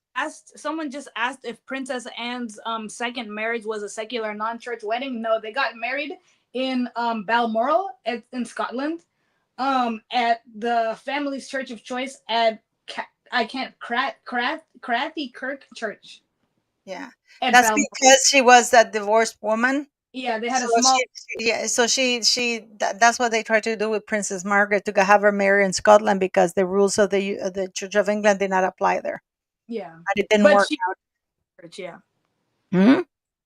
I'm saying that she got married in the church, Princess At Anne. the end, yeah, because she married a different man. Yeah. Because But she didn't go to the courthouse and just have a wedding, is what I mean. Like she had no, a church. nobody. Charles is the only Yeah. one who has ever married in church, and everybody knows that he disqualified himself the minute he signed that thing in the civil court. And the church thing, it was not a blessing; it was a repentance. They had to recite the we're the most wicked for what they've done. That's what they recited. It wasn't. If you, I'll send you the prayer that they recited, which was the wicked, that they repented their sins and the hurt they had caused for their wicked ways. It was not a blessing. Okay. Okay, So guys. Good night. we're gonna go, but thank you to me, and please go subscribe to Tumi's channel. Go watch my video today because it'll tell you why Meghan Markle is there. And I mean, I am just, sometimes it's just so disheartening. But thank you, thank you for everything, and thank you to me for your time. Thank you, And sweetie. Paula, Okay. thank you for opening up about what you've gone through. That is so sad, and I'm very sorry that Go on. you could write a book. Like you could honestly write a book. And if you started a podcast just talking about your own life experiences, I would listen to it every day because you've gone through so much and you have such an interesting life, in my opinion. And obviously, when you tell stories, they're real stories. You're not making things up of, oh, my little ones are little, and my kid looked at me and said, "Mommy, I see myself in you." Like. Or crocodile. You know what Henrik's first words were? The ma. It's like, Yeah, and then when he started talking, I showed a video of Henrik when he was 8. It's like Henrik could barely say crocodile. He would say chocolate. But then again. But so no. Nobody who's a mother would say those things. Yeah. And nobody who is Megan, to me, is not a mother. That thing she said in what's it calling, and Drew Barrymore, that she always takes a thin book. That's clearly a woman who's never around the kids. Because why don't you just FaceTime the fucking kids? Like, hello, Henry, God damn it, There are no kids. They're rented children. I'm sorry. That's just what I believe. I just think that I think they're children, but I don't think that she carry them. The word was crocodile. He said the first word, Harry said the kid's first word was crocodile. Then said the kid's first word was hydrate. Then said the kid says Grandma Diana. Then said the kid says wear your seatbelt. And they don't, because Megan was caught in a car with Archie without a seatbelt. That was on Netflix. She never wears. And that was BS. I know some people will be mad. Oh, to me, you're cursing. That was some BS. That's not real. That's literally not reality. I don't care if the kid is Albert Einstein. The kid's first word is not Grandma Diana, hydrate. Unless, can you imagine that kid, how much they drill it into him? Can you imagine Megan? I believe you. I believe that Megan goes around and has Diana is everywhere. I think that when Megan has sex with Harry, she thinks she's having sex with Diana. That's the only way she can tolerate that man, because Harry's ugly looking, but Megan is looking ugly as F. I'm sorry, that woman is so ugly. She's melting. She's literally melting. She was pretty. No, she's ugly. She's ugly. Like she was pretty from she was really pretty from 2013 to 2018, and then she just started going downhill.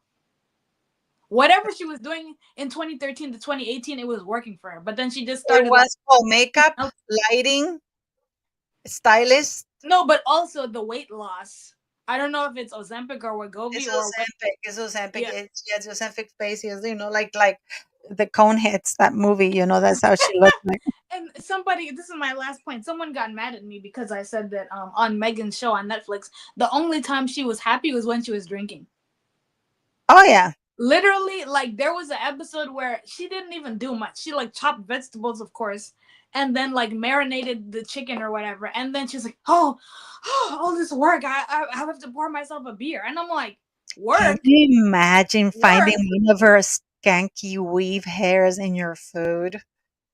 Can you imagine that? The hair. The skanky weave. If I found Megan in a room, I have some words to say to her about, what she did to the queen. And what's really annoying also, Paula, and I'm going to say this and then we can go. She's sending all my favorite influencers jam, and I'm so annoyed. But the customers are not getting any. Well, okay, this is, you guys are going to hear this from me. I know someone personally who bought the jam. Okay, I have not seen the gem in person. I know one person who bought the gem, and they're a Oh. real. I can't say the person's name. They're a normal person. They're not a social media Have influencer. they gotten it? They did get And the gem. They liked the gem. Personally, they liked it. It was not me. It was not me. That one person liked the gem.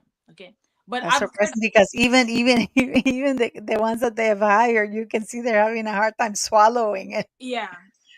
I That's don't know if you so saw. weird. I don't know if you saw. What is this girl? There's a girl that she sent her jam to, because I have a theory, guys, that she is. I swear I'm gonna let you go after She's this. sending different gems to different people. She sends the good stuff to the influencers. But you and know stuff. what I think? There are people that she's copying.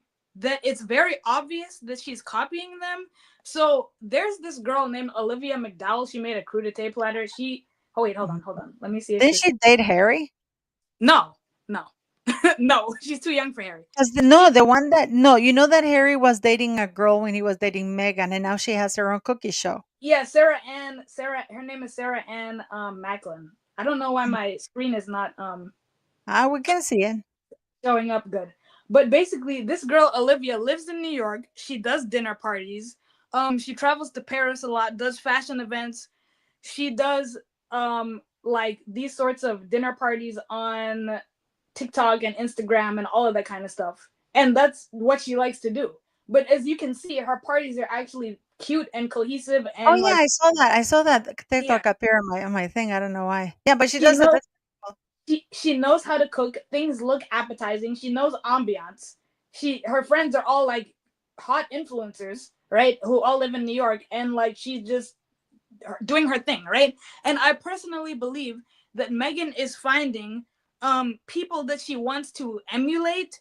And there's another woman who she is African American, and she's married to this guy named Andrew. Is it Andrew? Andrew? Yeah, Andrew. And he's a big music guy. As you can see, they're on the cover of Bride magazine. Okay. She lives in California. Her family owns a ranch. Literally, her family owns like a huge ass ranch. And she basically like is an influencer too, and does like lifestyle content around her family's ranch and all that kind of stuff. And they sell products from the ranch. And she also does surprise, beautiful dinner parties. This was for her dad's birthday.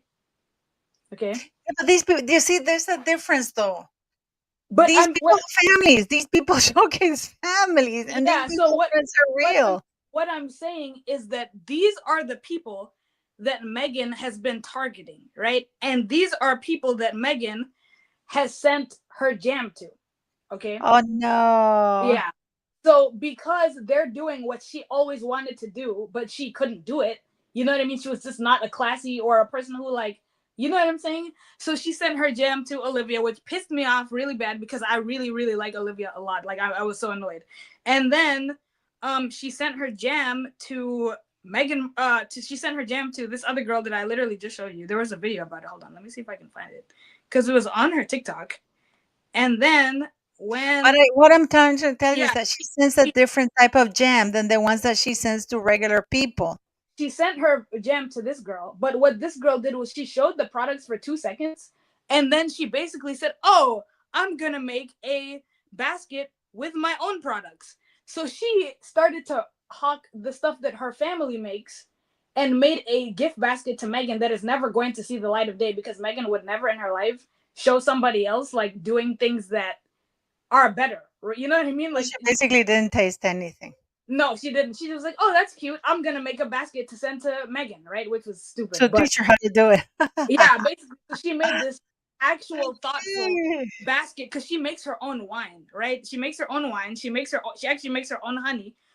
So she sent those products and had fresh lavender from her own family's estate and put it in the basket. So everyone in the comments, there were some people who were like, "Oh, Meghan is so classy, oh my god," but then there's other people who are like, "Oh, I want what your family's selling, like I want that," right?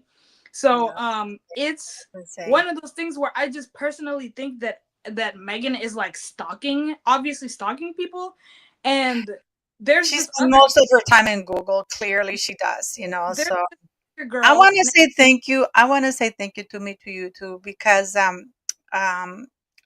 Thank you for defending me always. Thank you for for being so young. You don't play silly games. So I want to I'm not appreciate that because guys. you have more character than most people. I'm gonna be 30. So that's nothing. Shut up. So I want to thank you. I want to thank you for being my friend, for being so straightforward. And please go subscribe to her channel, guys. And we should do another one. You should join me in Pidina. We're gonna be doing you're working now. So So send me your schedule to when you don't work. she sent this girl Ella Rose McFadden. She's like an influencer who has like 253,000 followers, and she's Yeah, but like, the thing is, okay, listen. The jam that she sends these people is not the same jam that people who are buying it, because you can see the consistency of the jam that the people receive compared to the consistency of the jam of the people who buy it or the less known things. Yeah. No, you're right. I agree. I've seen it. Like I've seen it that actually doesn't pour. Like the other people when you see that how it pours, like it's the period. So but anyways, we're gonna get going. Thank you for tonight, guys, and I will leave Tumi's link for you to go subscribe to her channel. Thank you. Oh my god, I can't believe we've been spoken for 2.5 hours. Yeah, So isn't that crazy? But yeah, this is the jam of this was the kind of jam. That's how the jam looked. But she didn't really. She edited it out like when she was pouring it, right?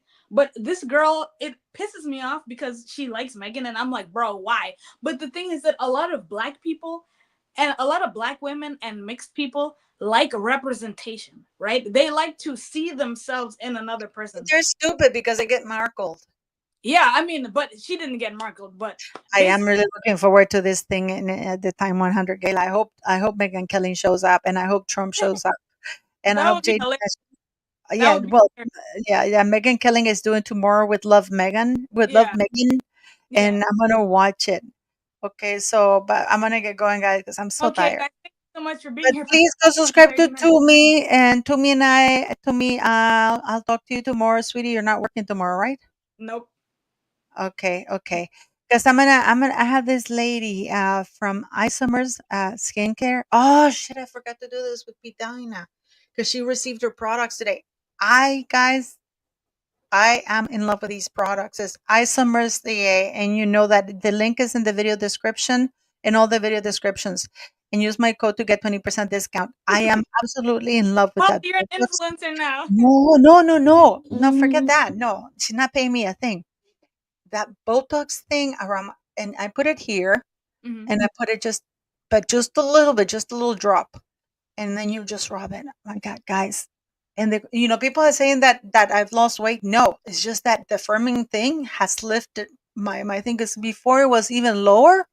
I'll literally show you a video of me 2 months ago. Yeah. I hate turning my neck because you could see the thing, but now because I do it from my neck up, I'm obsessed. And Pidina no, I'm serious. And she's Canadian. She has her Canadian factory. She's a chemical engineer along with her husband. They have ISO 9000. They have been nominated best company 2 years in a row. I mean, but the products that I don't know what I will do. I already told her, I want to become an ambassador to your brand because that way you can always use me. No, I'm serious. That way I don't have to buy it. Even though it's not expensive, but I am so in love with it. So we're doing stuff like that. And but yes, thank you. If you want, because a lot of you ask me what I use for my skin. Tumi thought that I was wearing makeup on my videos. Yep. I hate to disappoint you guys. It's just my lupus, and anybody who has lupus, about the butterfly, which is your face gets red here. So I love it that Tumi thought I would look good. Thank you. I was like, yeah, Paula, your bronzer. You've been, hooking it up a little bit, wearing more makeup, and you had bronzer. That's what I said. I did wear eyeliner, but that's about it, really. And But you were like, what? No. My look at my hands right now, how they are. It's just the stupid loop and the secondary syndrome. So yeah. But anyways, have a great night, and we'll see you soon, guys. You too. Good night, everybody. Bye bye. Bye bye.